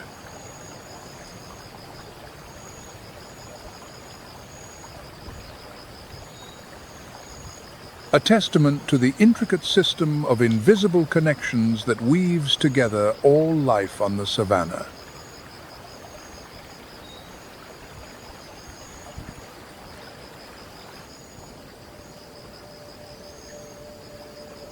As the banks of the Nile settle after the brutal confrontations, life once again takes to the skies, where the birds begin to write a new chapter in the epic of survival.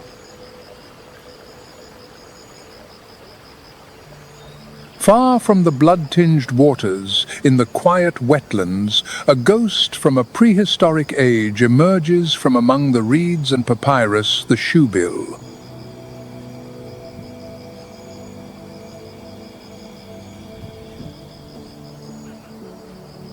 With its enormous, stone-hard beak and a chilling stare, it can stand motionless for hours, like a wooden statue carved from the past.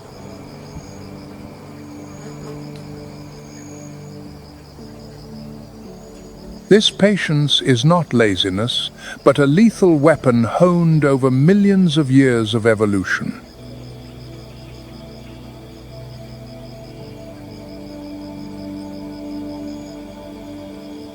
The moment a lungfish carelessly surfaces from the mud, that beak strikes with the speed of a lightning bolt, sealing the prey's fate.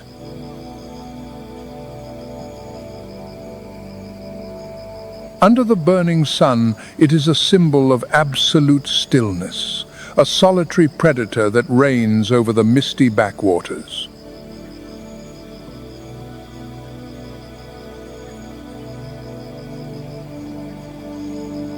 Meanwhile, on the sun-drenched grasslands, the secretary bird chooses to stride across the earth on long, elegant legs rather than soar above.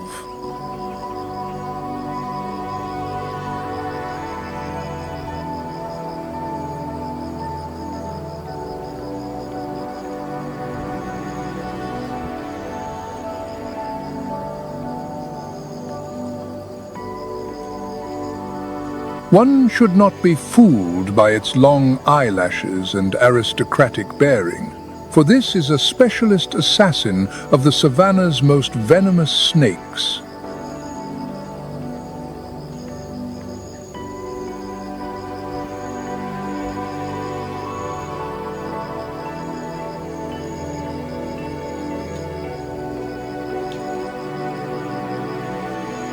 It moves like a dancer on a stage of death, its sharp eyes missing no vibration in the dry grass.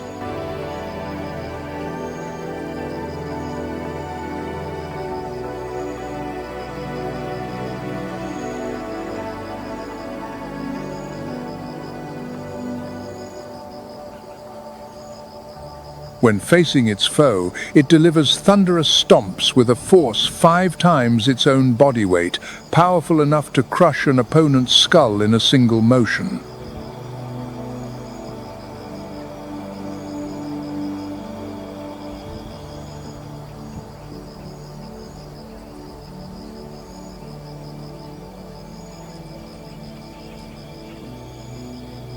It is a perfect fusion of regal beauty and destructive power, a terrestrial warrior that never retreats from danger.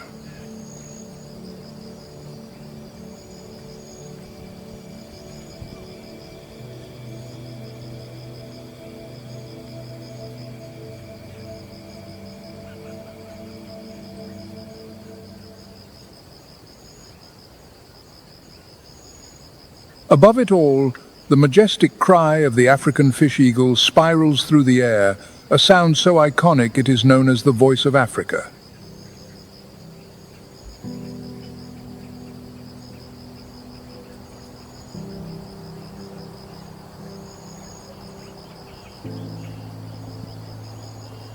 With broad wings resplendent in the morning sun, it carves circles of authority in the sky above the roiling river.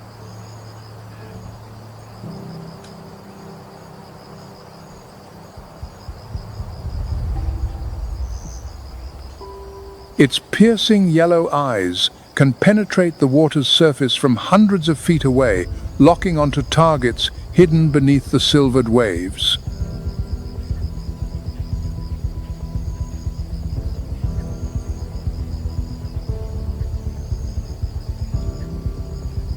In an instant, it tucks its wings and dives like an arrow, using talons as sharp as razors to lift its prey from the water in a dance of power and precision.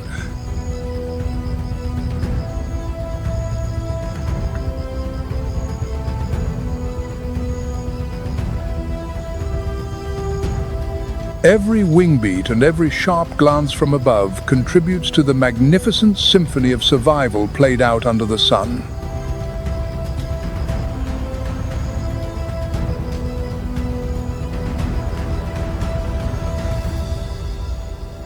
When these wings come to rest in the high branches, they make way for a new chapter in the struggle, one that continues quietly in the sweltering shade.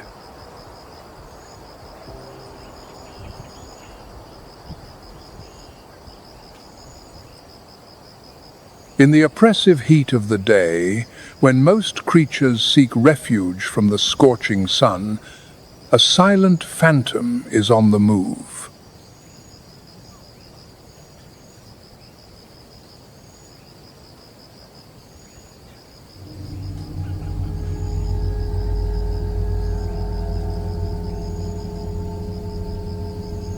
The African leopard.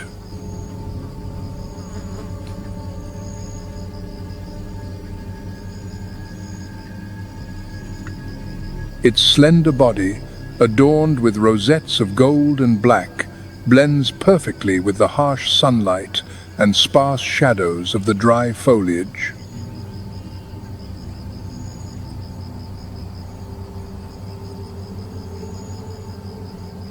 While lions and cheetahs are exhausted by the heat, this solitary assassin sees it as a golden opportunity.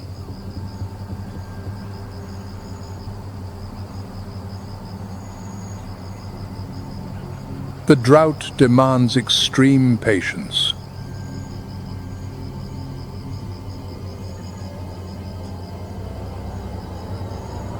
It can lie motionless for hours, still as a stone, its cool eyes scanning the sun-drenched landscape for a young antelope or a troop of monkeys weakened by thirst.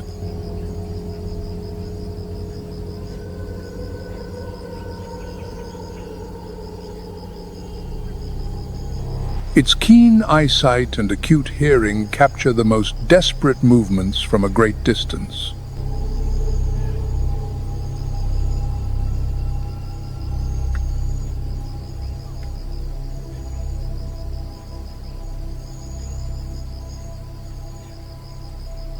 And when the moment comes, the midday stillness is torn apart.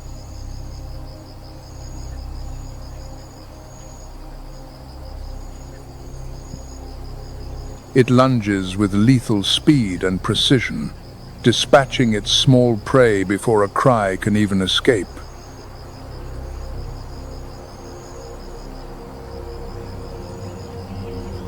But in this thirsty land, making the kill is only half the battle.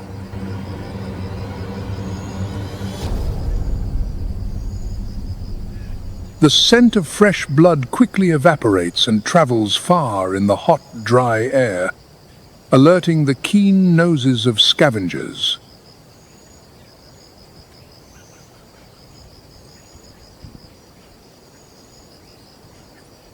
Wasting not a second, the leopard displays its extraordinary strength.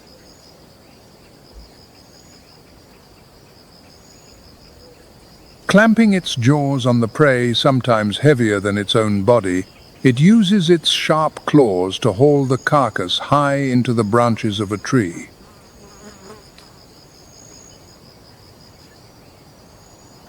This is the ultimate survival strategy.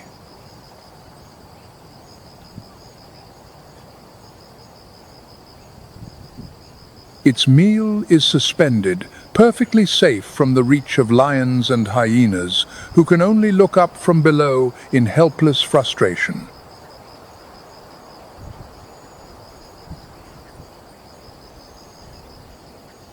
In an environment where resources are unpredictable, the cunning and vertical power of this solitary hunter are a perfect testament to adaptability and resilience.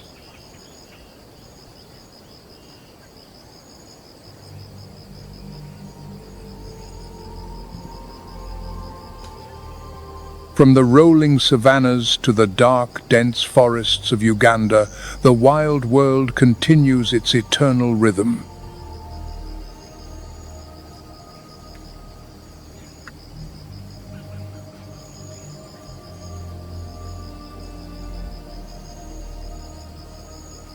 Elephant herds move with a quiet majesty. Lions assert their dominance under the setting sun, and countless other creatures struggle daily to survive against all odds.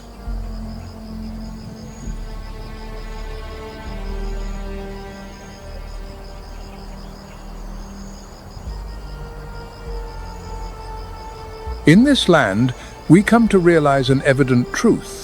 The greatest power belongs not to the tooth and claw of the hunter, but to the strength that nurtures and sustains life.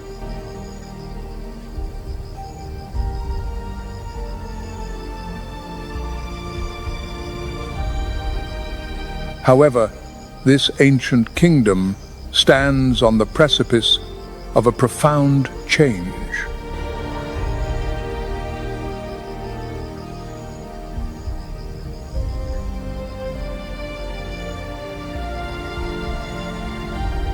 The most devastating battle for survival that all species now face is no longer fought by the laws of the jungle, but against the harsh realities of a changing global climate.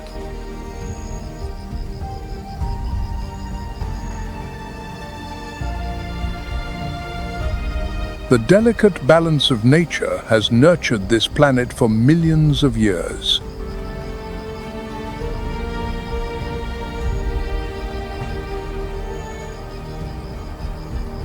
Under the crimson sunset of the savannah, each individual is an inseparable part of a sophisticated and miraculous web of life.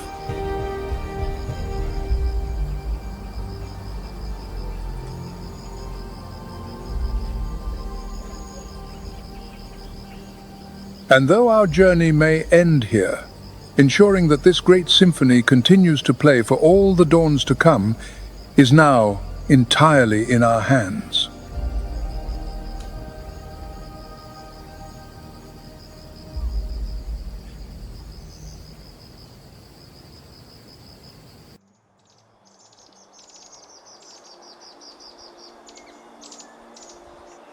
High above, the stillness of the forest is suddenly shattered.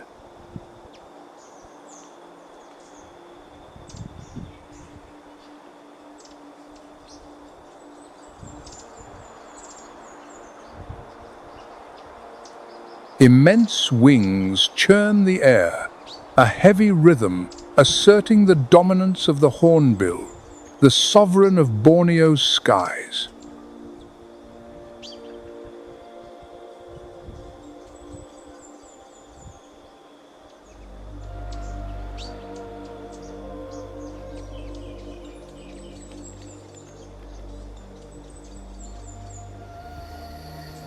This island is a sanctuary for 8 distinct species of hornbill.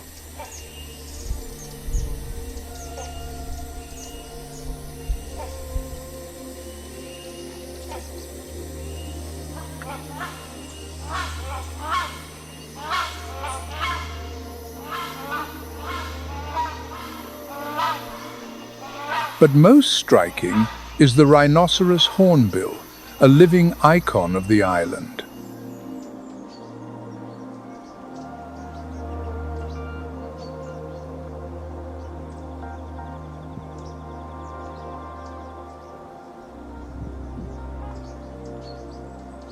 Its hollow casque acts as a resonance chamber, amplifying calls that carry for miles to mark territorial boundaries.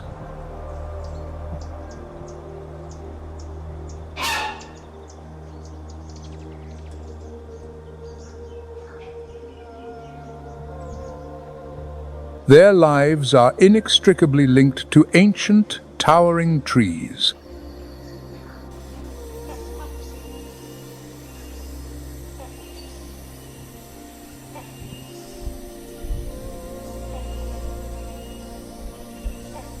The continuity of their lineage depends entirely upon these hollow trunks.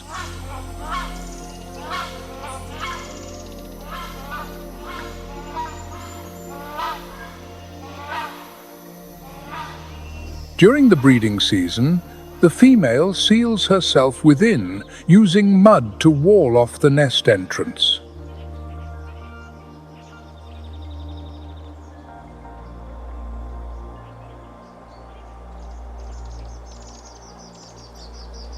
She remains there for weeks, molting and nurturing new life in total seclusion.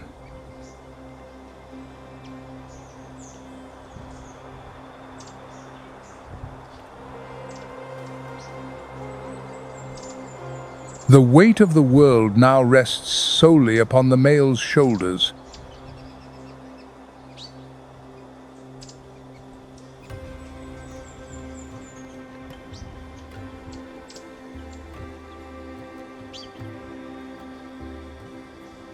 The survival of the entire family depends on his loyalty and endurance.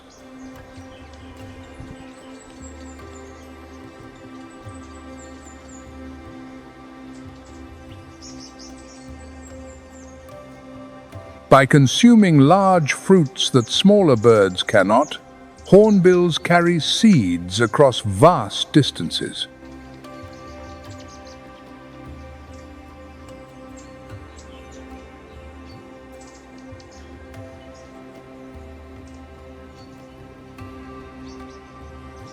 Their flights initiate a continuous process of rebirth, redrawing the map of the forest.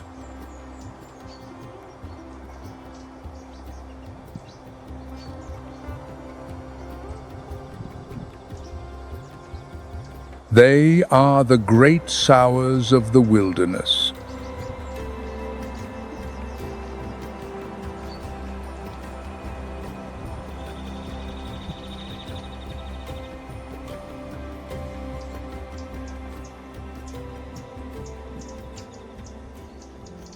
Among these branches, we also find the Bornean orangutan, the titan guarding the soul of Southeast Asian jungles.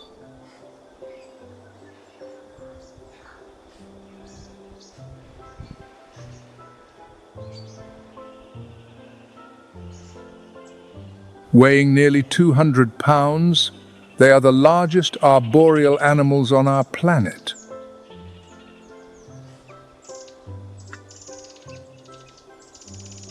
Mature males possess large cheek pads, which help project their territorial calls across several miles.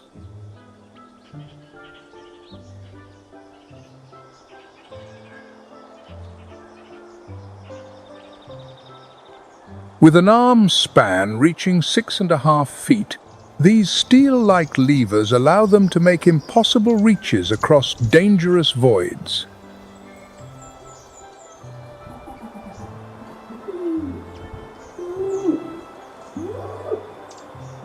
To move such a massive frame requires immense energy. Intelligence is their ultimate tool.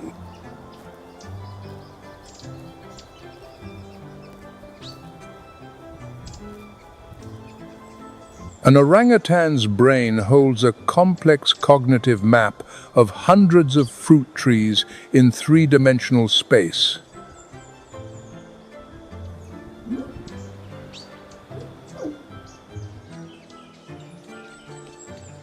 More importantly, it masters the growth cycles of every individual species.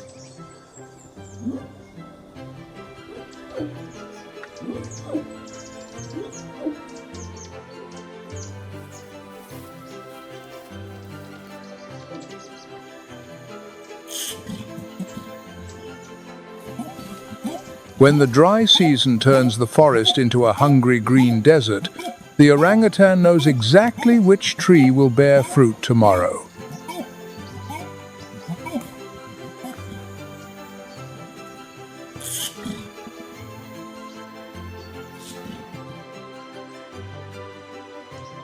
After 8 months of gestation, the female begins an uninterrupted 7-year commitment.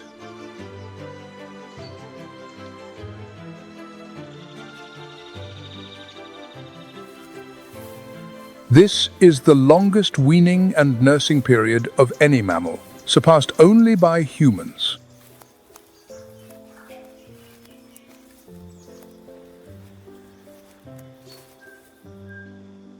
It is a rigorous course in survival, where every secret of the jungle is meticulously passed to the next generation.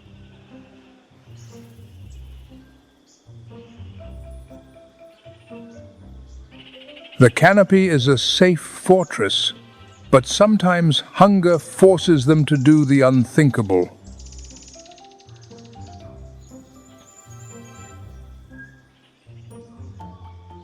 Descending to the forest floor is a step into extreme risk.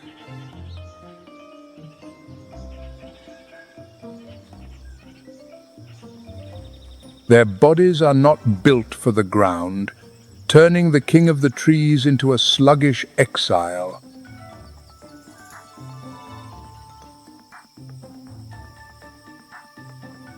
In the shadows of the dense undergrowth, the forest's top predators are waiting.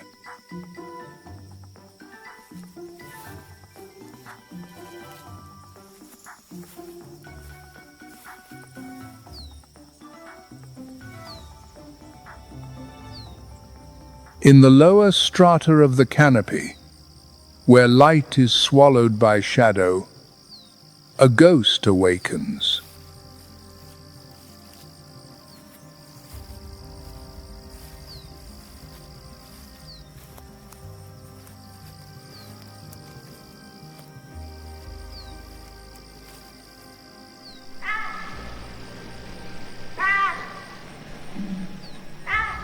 This is the realm of the sunder-clouded leopard, a mystery of the Bornean wilds.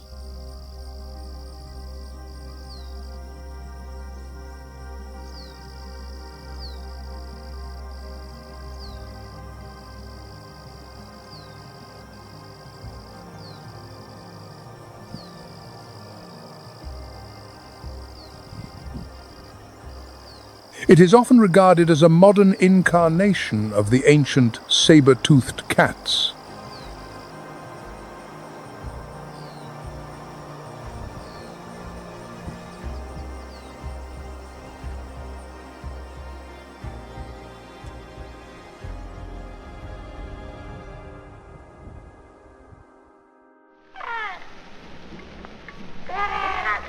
It possesses canines over 2 inches long, the largest relative to body size in the feline family.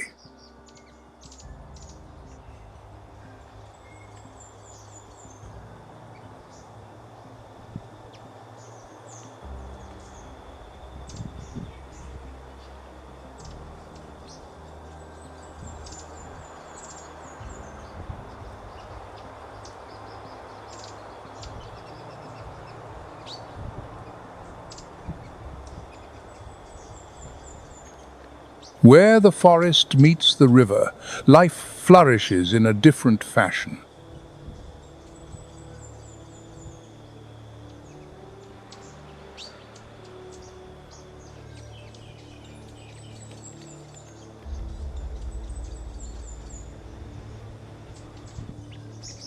The proboscis monkey is an extraordinary species found nowhere else but Borneo.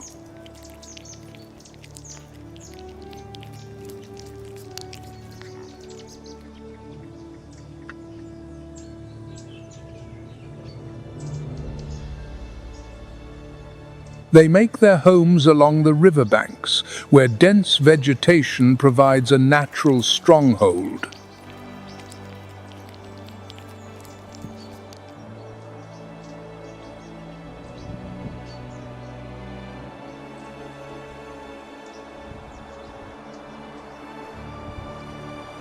In their society, the larger the nose, the higher the status.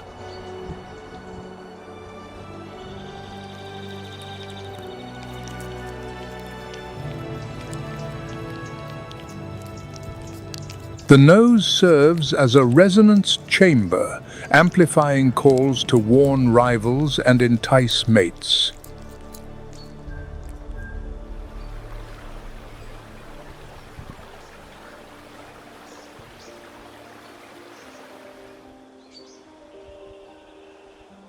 To survive on nutrient-poor mangrove leaves, they have evolved a complex, multi-chambered stomach similar to ruminants.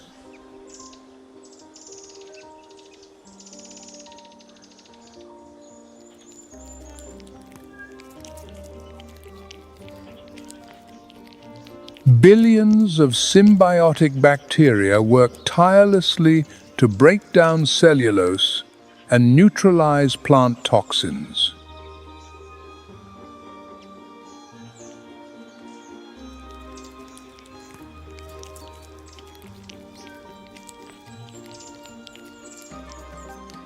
This adaptation allows them to exploit a food source that other competitors must ignore.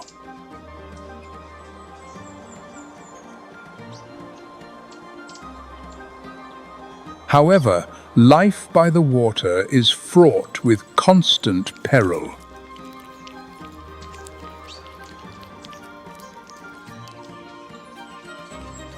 When food becomes scarce, they must make a daring choice.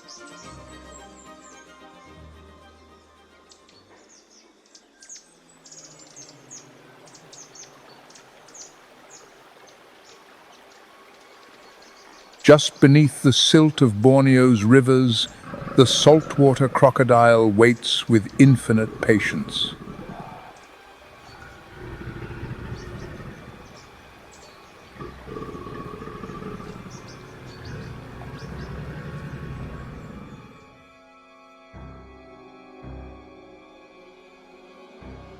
Reaching lengths that can exceed 20 feet, this is the largest living reptile, the supreme monarch of brackish waters.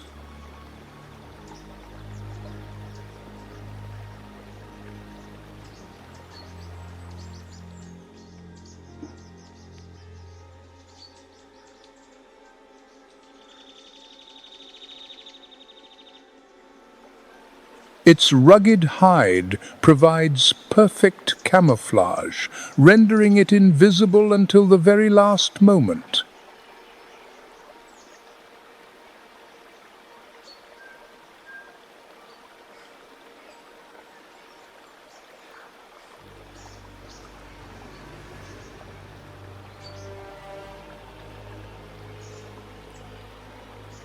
Thousands of sensitive pressure receptors on its jaw act as a radar system, detecting vibrations from dozens of yards away.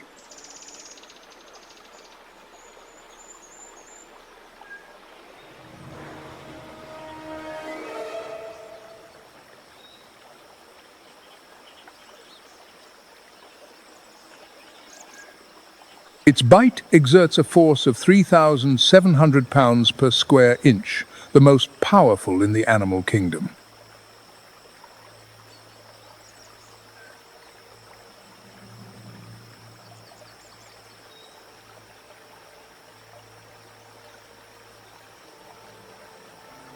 In Borneo, a single moment of inattention can cost one's life.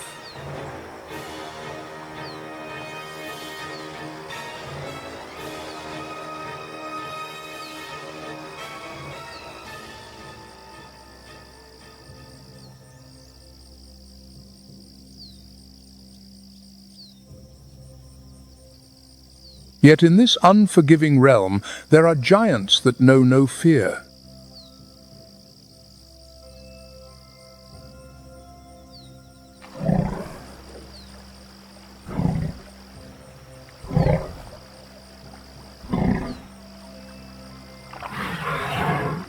Emerging from the mist, the Bornean elephant appears in all its majesty.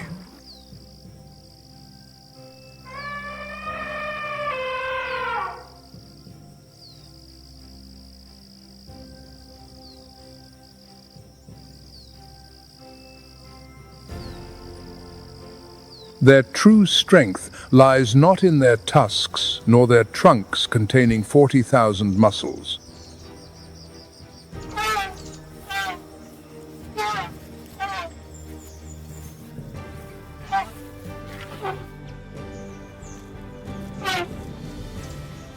That strength is found in unity and collective wisdom.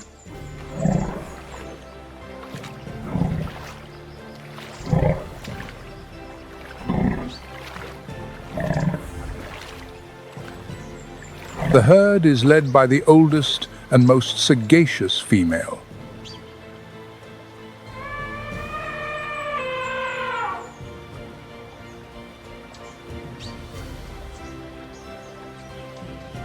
Her brain is a living library, retaining maps of every water source and meadow for the past 60 years.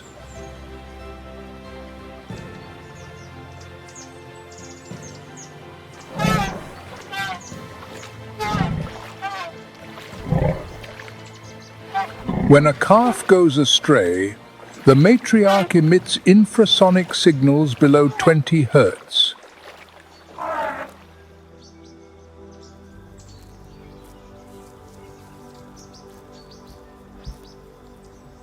This sound travels through the ground for miles to summon the members.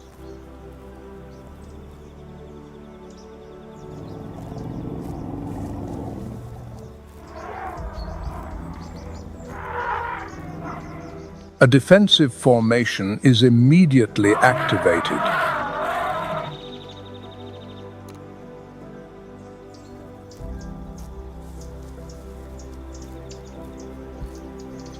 A natural strategy, where the family is the beginning and the end of all protection.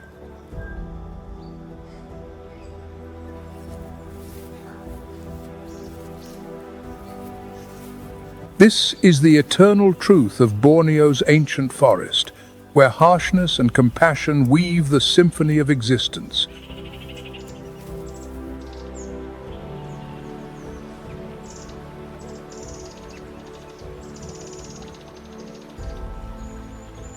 Further down, where fierce rivers carve into the mountain foothills, the face of the forest begins to shift.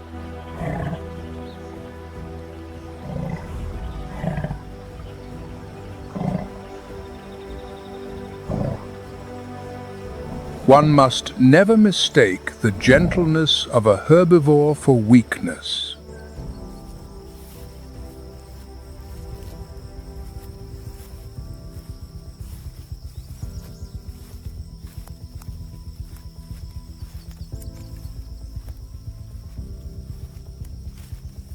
The sambar deer is the largest deer in Southeast Asia and one of the island's most robust land mammals.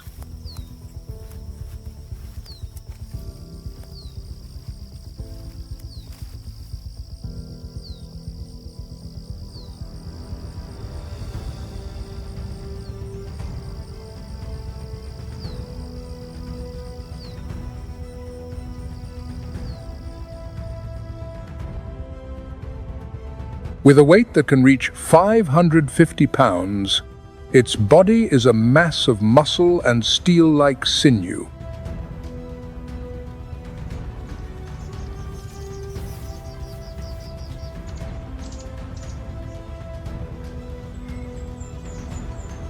Sambar are highly selective browsers.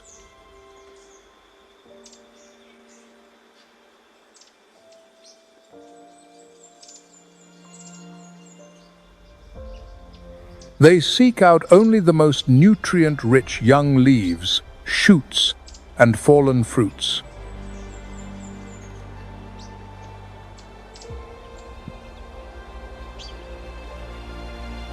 This premium fuel is converted directly into muscular power and tools of authority.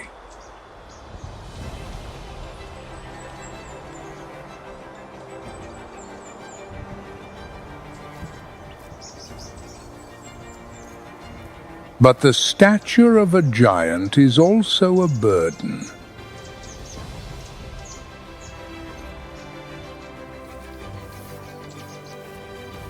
In the eyes of predators, a sambar is a massive, mobile reservoir of protein.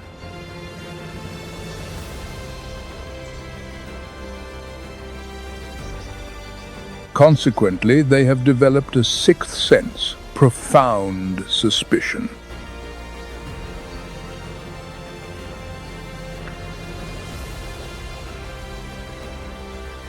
Large ears rotate constantly like radar to detect the slightest hint of danger.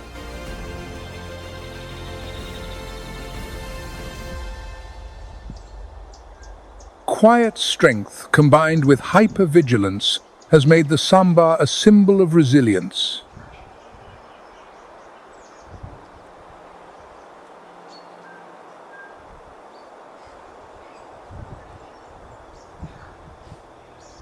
Following in the tracks of giants is the sun bear.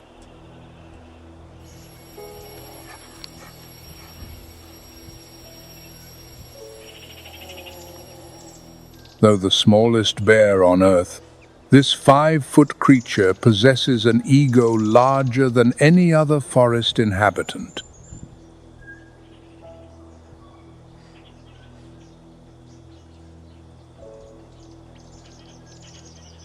Nature has equipped it with a perfect toolkit. Its claws are specialized for climbing and tearing through wood.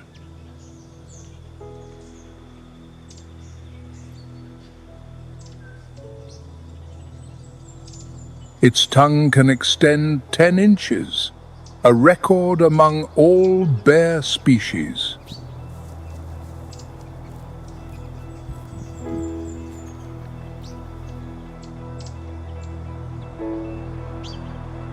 Loose skin around the neck acts as biological armor, allowing it to ignore the stings of 1,000 bees.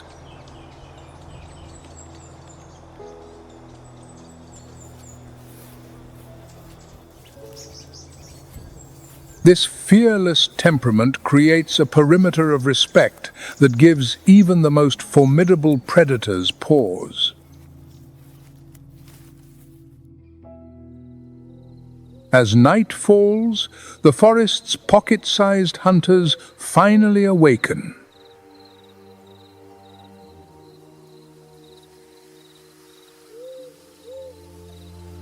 This is the tarsier, a primate measuring barely 4 inches in length.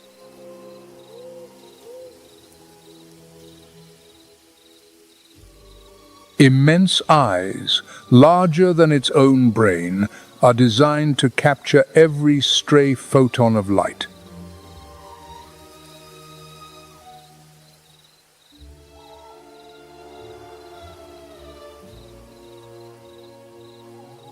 Because they are so large, these eyes are fixed within the skull.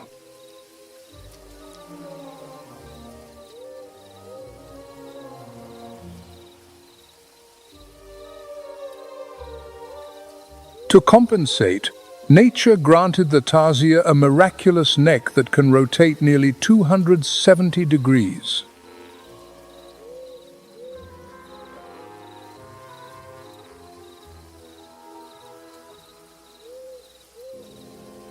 The tarsier is the only primate in the world that is entirely carnivorous.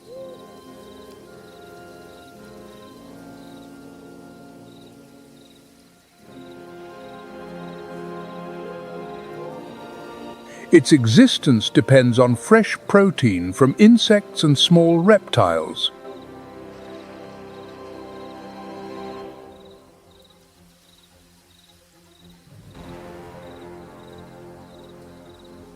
The secret is in the hind legs, which feature unusually long tarsal bones.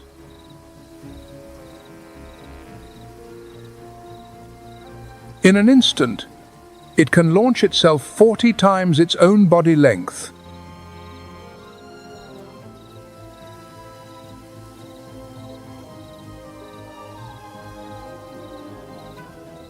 They communicate via ultrasound at 91 kilohertz, well beyond the hearing of predators like owls or snakes.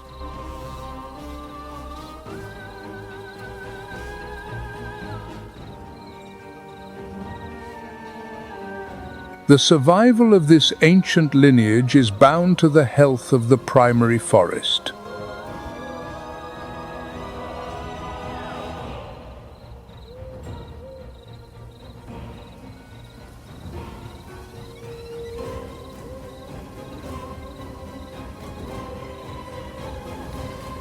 Further north, a shadow battalion seizes control of the night sky.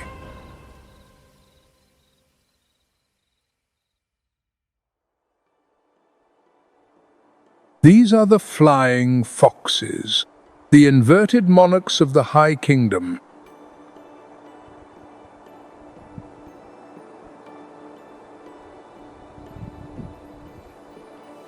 This is the largest fruit bat on Earth, with a leathery wingspan of 5 feet.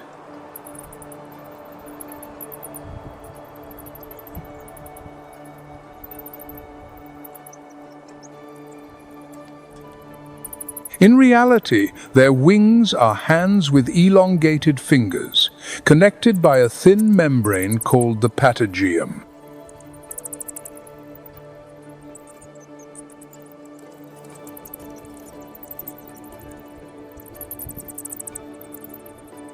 Unlike their smaller echolocating cousins, flying foxes rely on keen eyes and a sharp nose to detect ripening fruit from afar.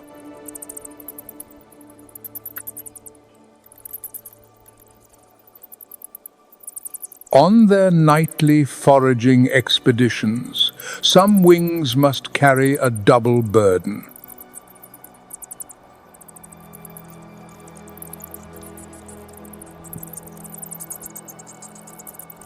A pup must cling tightly to its mother with feet and claws, becoming an inseparable part of her aerial acrobatics.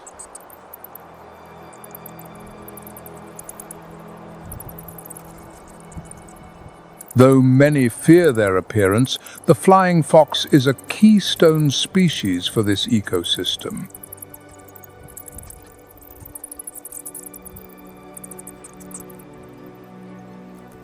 As they fly, tons of seeds are dispersed throughout the forest.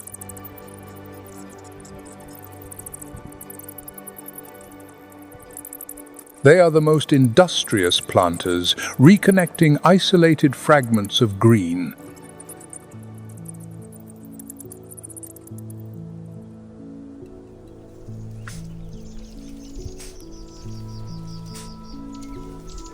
When the sun sets, the ancient forest does not sleep.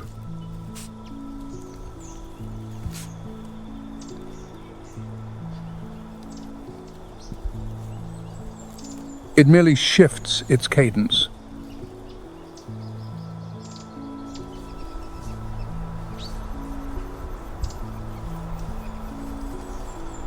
The Sunda pangolin is the only mammal on Earth to trade warm fur for a suit of cold armor.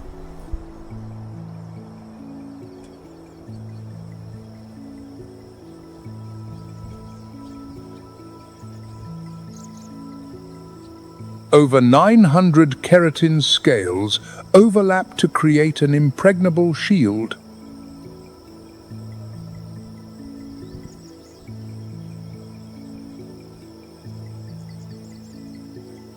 When threatened, it curls into a dense, armored sphere.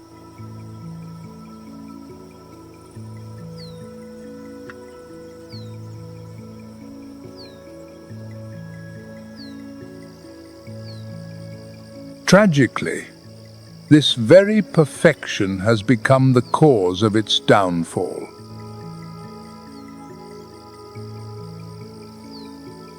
Humans have turned this proud armor into baseless traditional medicines, pushing the Sunda pangolin toward extinction.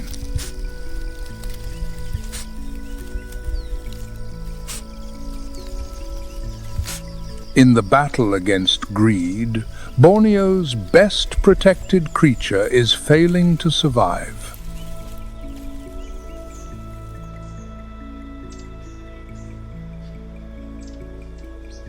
The green peafowl, or Indonesian peacock, is a rare bird of regal splendor.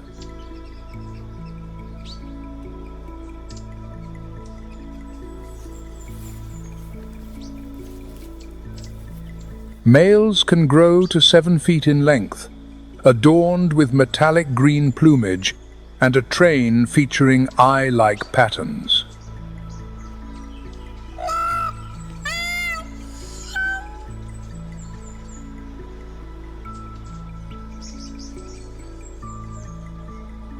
The breeding season coincides with the rains, when males display their fans in complex dances to attract mates.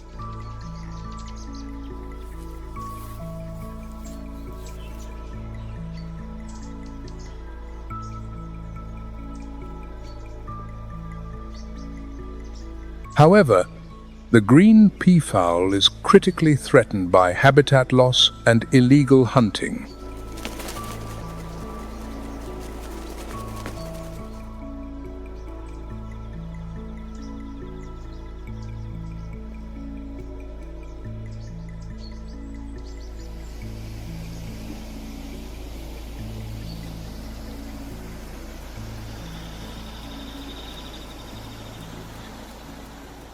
Deep within the tropical forests of Java, The whole exists silently like a crimson spectre.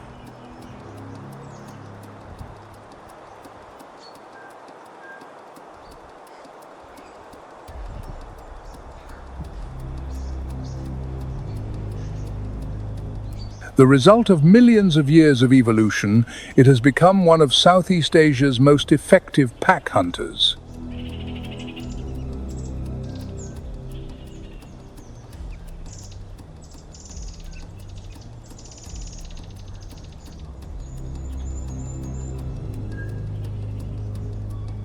Dholes hunt in packs of 5 to 12, coordinating through long whistles that echo through the forest.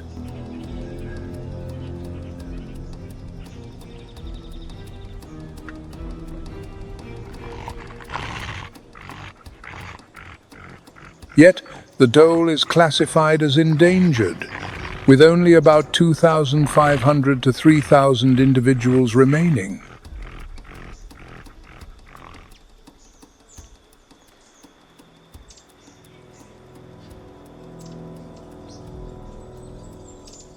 Sumatra is a cradle of biodiversity, where many endemic species struggle to survive in the forest's shadow.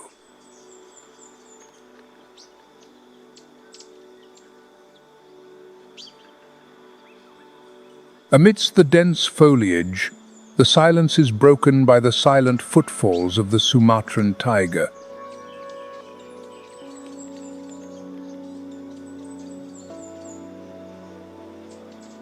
It is the last remaining tiger subspecies in Indonesia and the smallest of all tigers.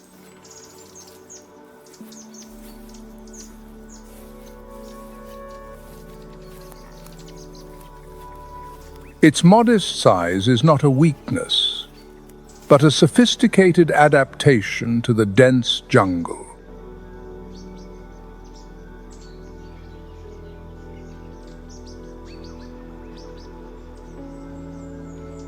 A compact, agile body allows it to weave through tangled vines and narrow trails where prey least expects it.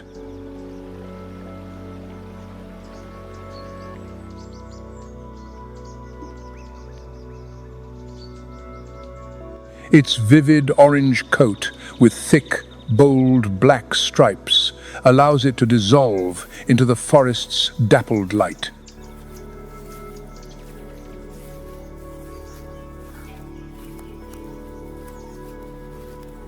These patterns are more than mere markings. They are perfect camouflage that shatters its silhouette.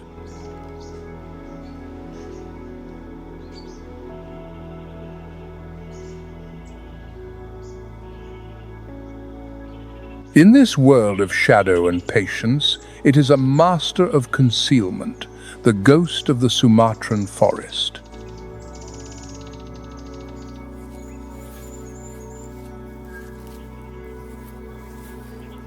But that authority is now more fragile than ever.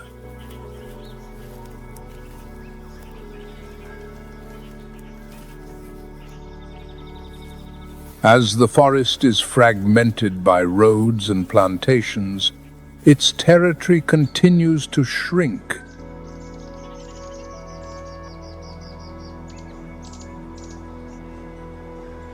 With only a few hundred left in the wild, every step of the Sumatran tiger is more than a hunt.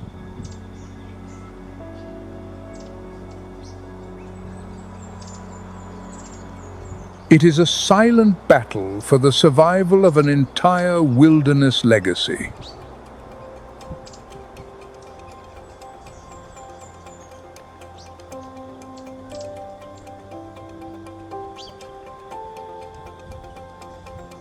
Hidden within Sumatra's thickest foliage, a phantom from prehistoric times still endures.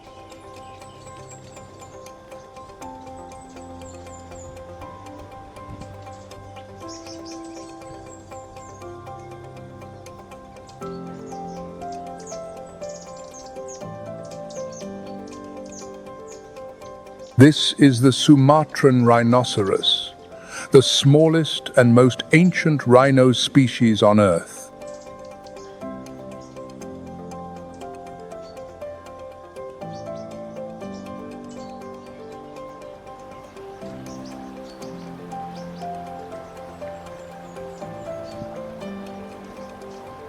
It is the closest living relative to the woolly rhinoceros, a relic of an ice age that ended millennia ago.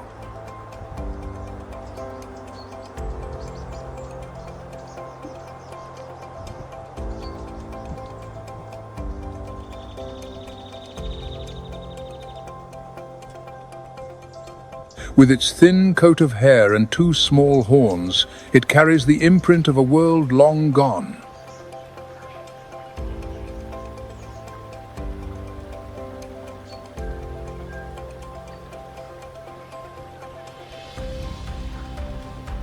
But this echo from the past is slowly fading away.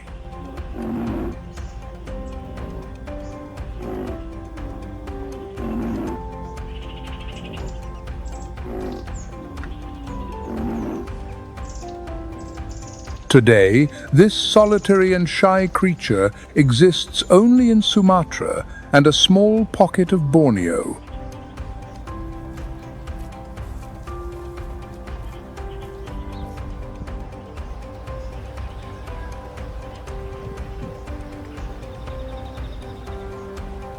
With fewer than 80 individuals left in the wild, it stands on the precipice of extinction, listed as critically endangered.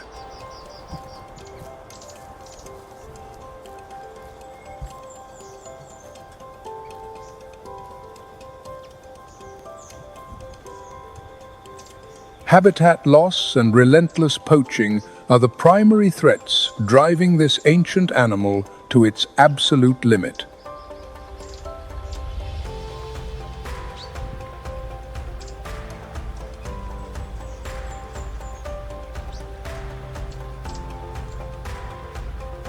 Each footstep in the quiet forest is a fragile reminder of a heritage we are at risk of losing forever.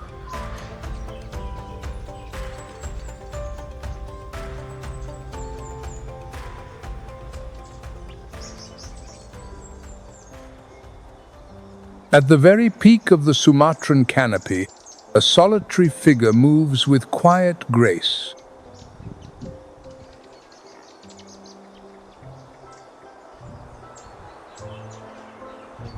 This is the Sumatran orangutan, known in the local tongue as the person of the forest.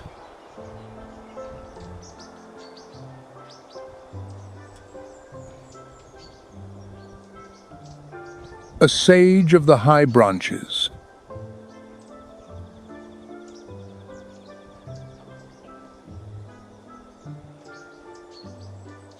A master of the heights, it rarely descends to the damp ground where danger constantly lurks.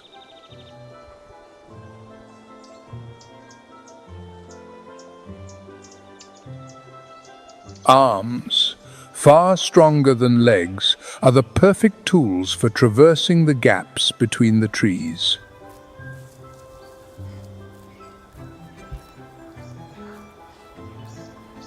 Every movement is intentional, slow, and deeply calculated.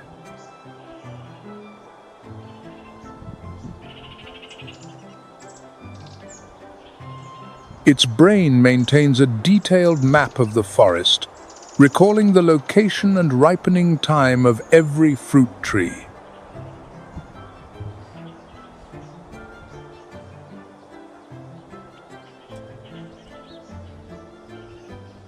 Yet its greatest legacy is passed down through an unbreakable maternal bond.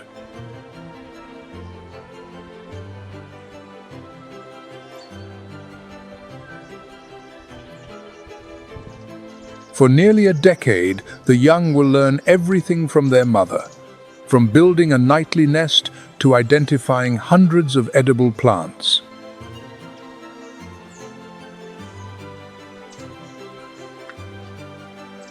It is one of the longest and most complex learning periods in the entire animal kingdom.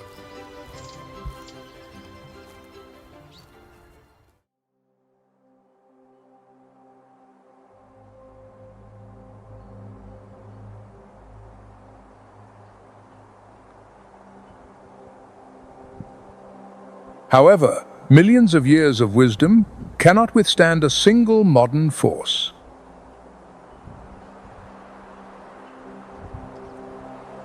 Beneath their high paradise, the roar of chainsaws is growing louder.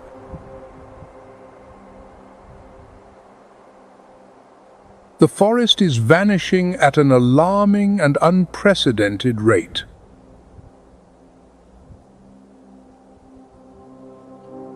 With only about 13,000 remaining, each individual is a precious gem, a flickering hope for Asia's only great ape.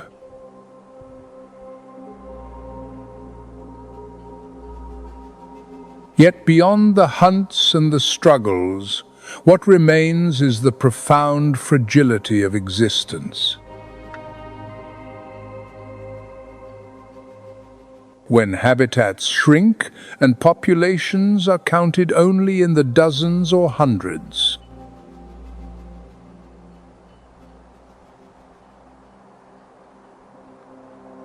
Every living soul becomes a living legacy of millions of years of evolution.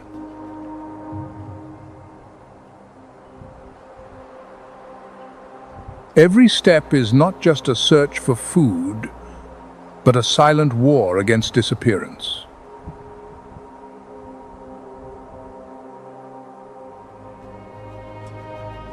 Life here requires no myth to achieve greatness.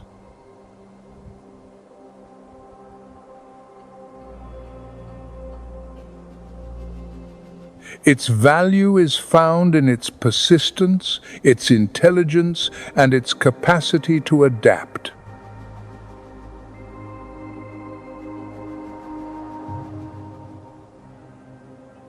And the future of that legacy no longer rests on instinct, but on the choices made by humanity.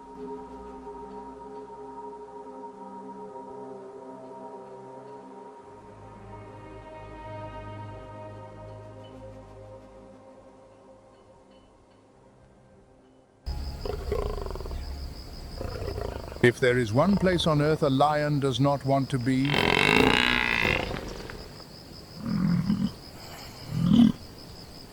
it is here, caught between a herd of buffalo and a great river.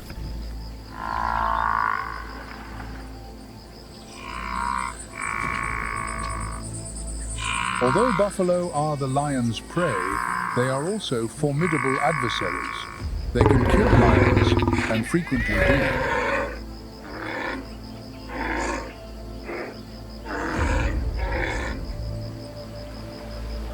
The pride has not eaten, and now they are the ones being challenged. A wall of horns advances.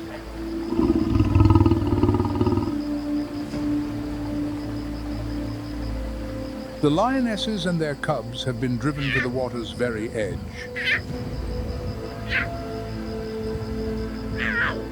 They have nowhere left to run.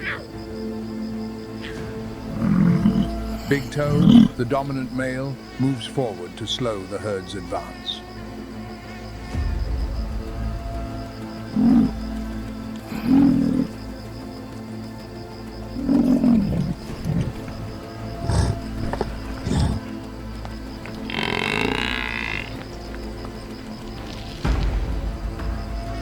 He stands between the buffalo and the rest of his pride. He attempts to hold his ground.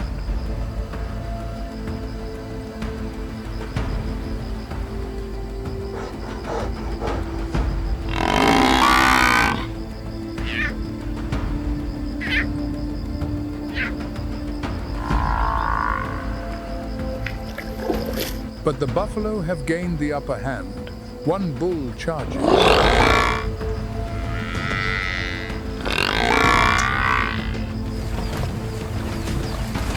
The entire pride is forced to take to the water.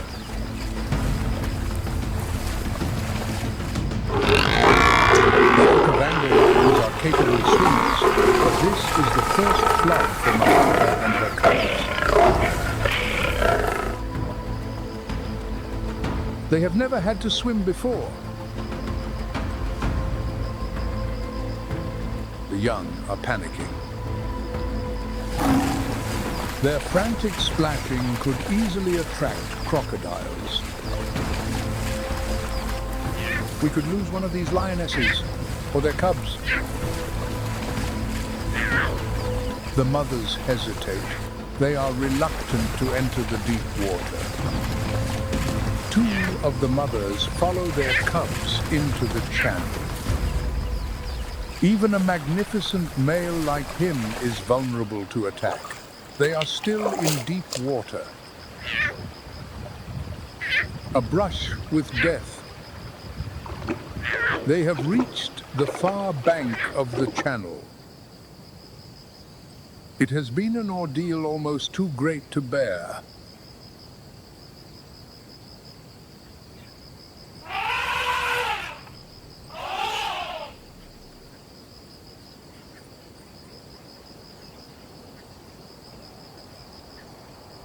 While the terrestrial hunters struggle in the mire, the open sky belongs to another sovereign.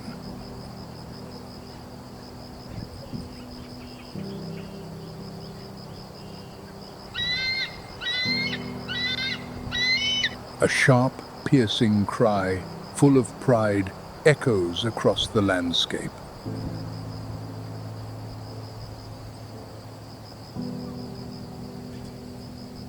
It is the signature call of the African fish eagle.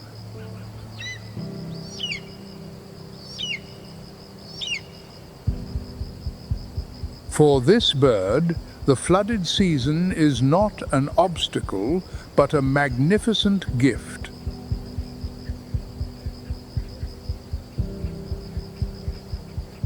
The rising waters expand the river's boundaries, bringing countless fish into the shallow grasslands.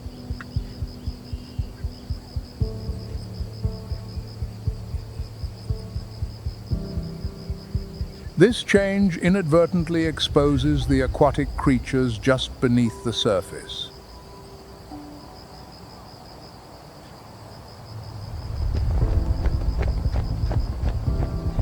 From 100 feet above, the eagle's keen eye locks onto a flicker of movement.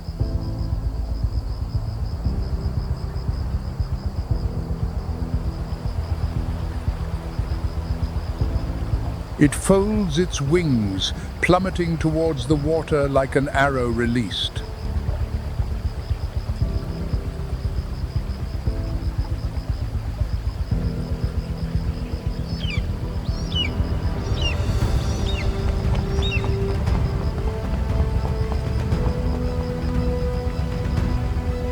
In an instant, its powerful talons strike, gripping the slippery, scaled surface of its prey.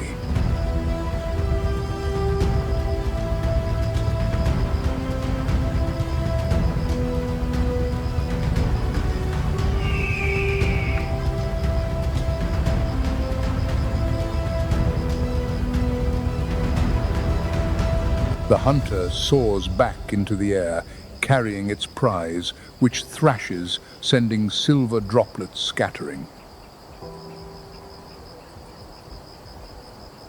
The flooded grasslands may be a snare for those on the ground.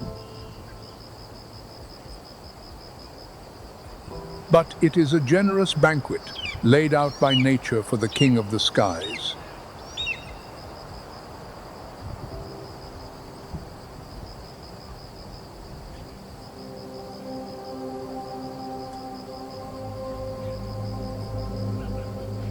Following the fish eagle's flight, we are led to calmer, shallower waters.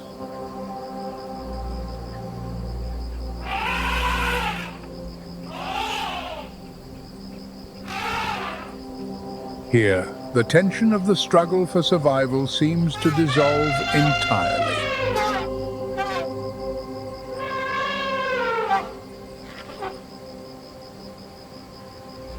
In its place is the unhurried rhythm of the planet's largest land animal.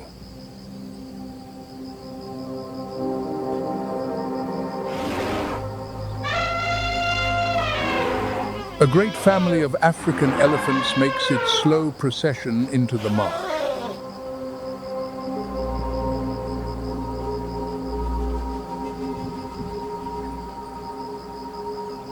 Leading them is the old matriarch, the keeper of the herd's collective wisdom.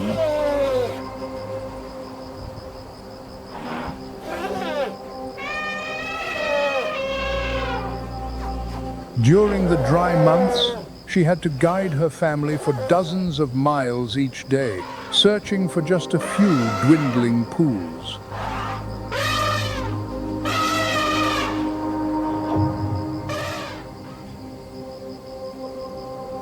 But now, that arduous journey is a distant memory.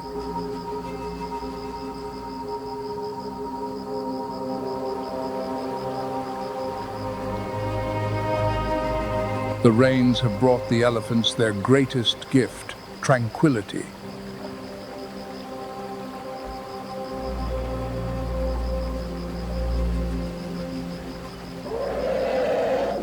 Dexterous trunks draw up cool, clear water, soothing the equatorial heat.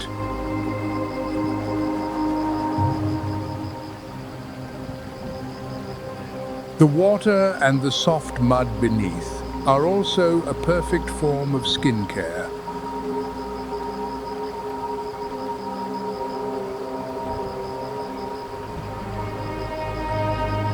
They spray this mud over their thick yet surprisingly sensitive skin.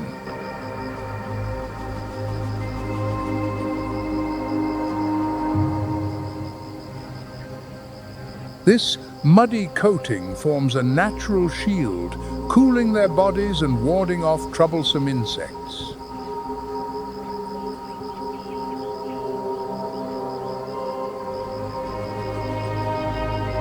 Amid this peaceful scene, the youngest elephants enjoy a moment of carefree delight.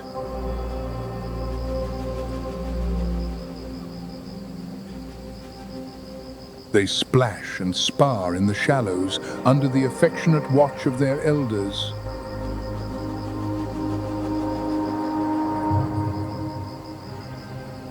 These games are more than simple entertainment.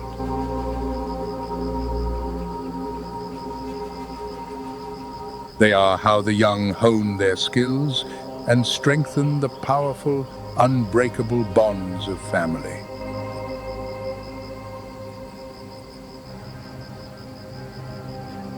Their immense weight is now gently supported by the water.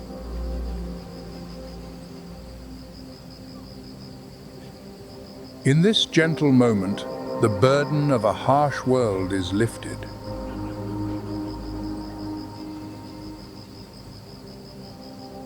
The vast wilderness seems to hold these gentle giants in its embrace.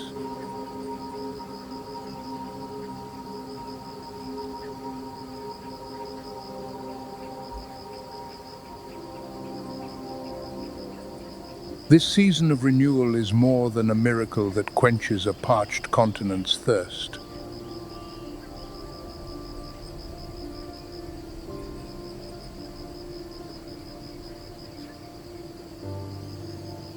It is a great and powerful force, rewriting the unforgiving rules of the natural world.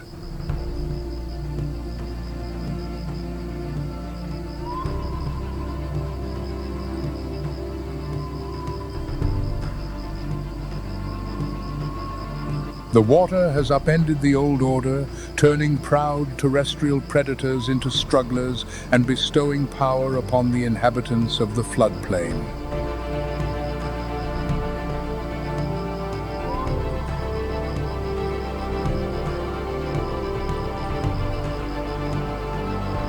This glorious abundance is, in the end, but a brief chapter in the eternal cycle of the seasons.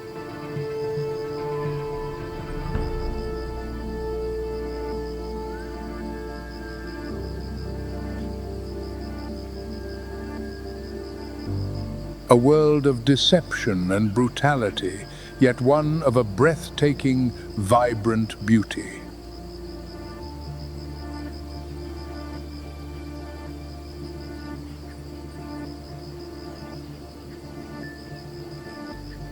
And as long as the first rains return, The grand symphony of life in this green realm will never fall silent.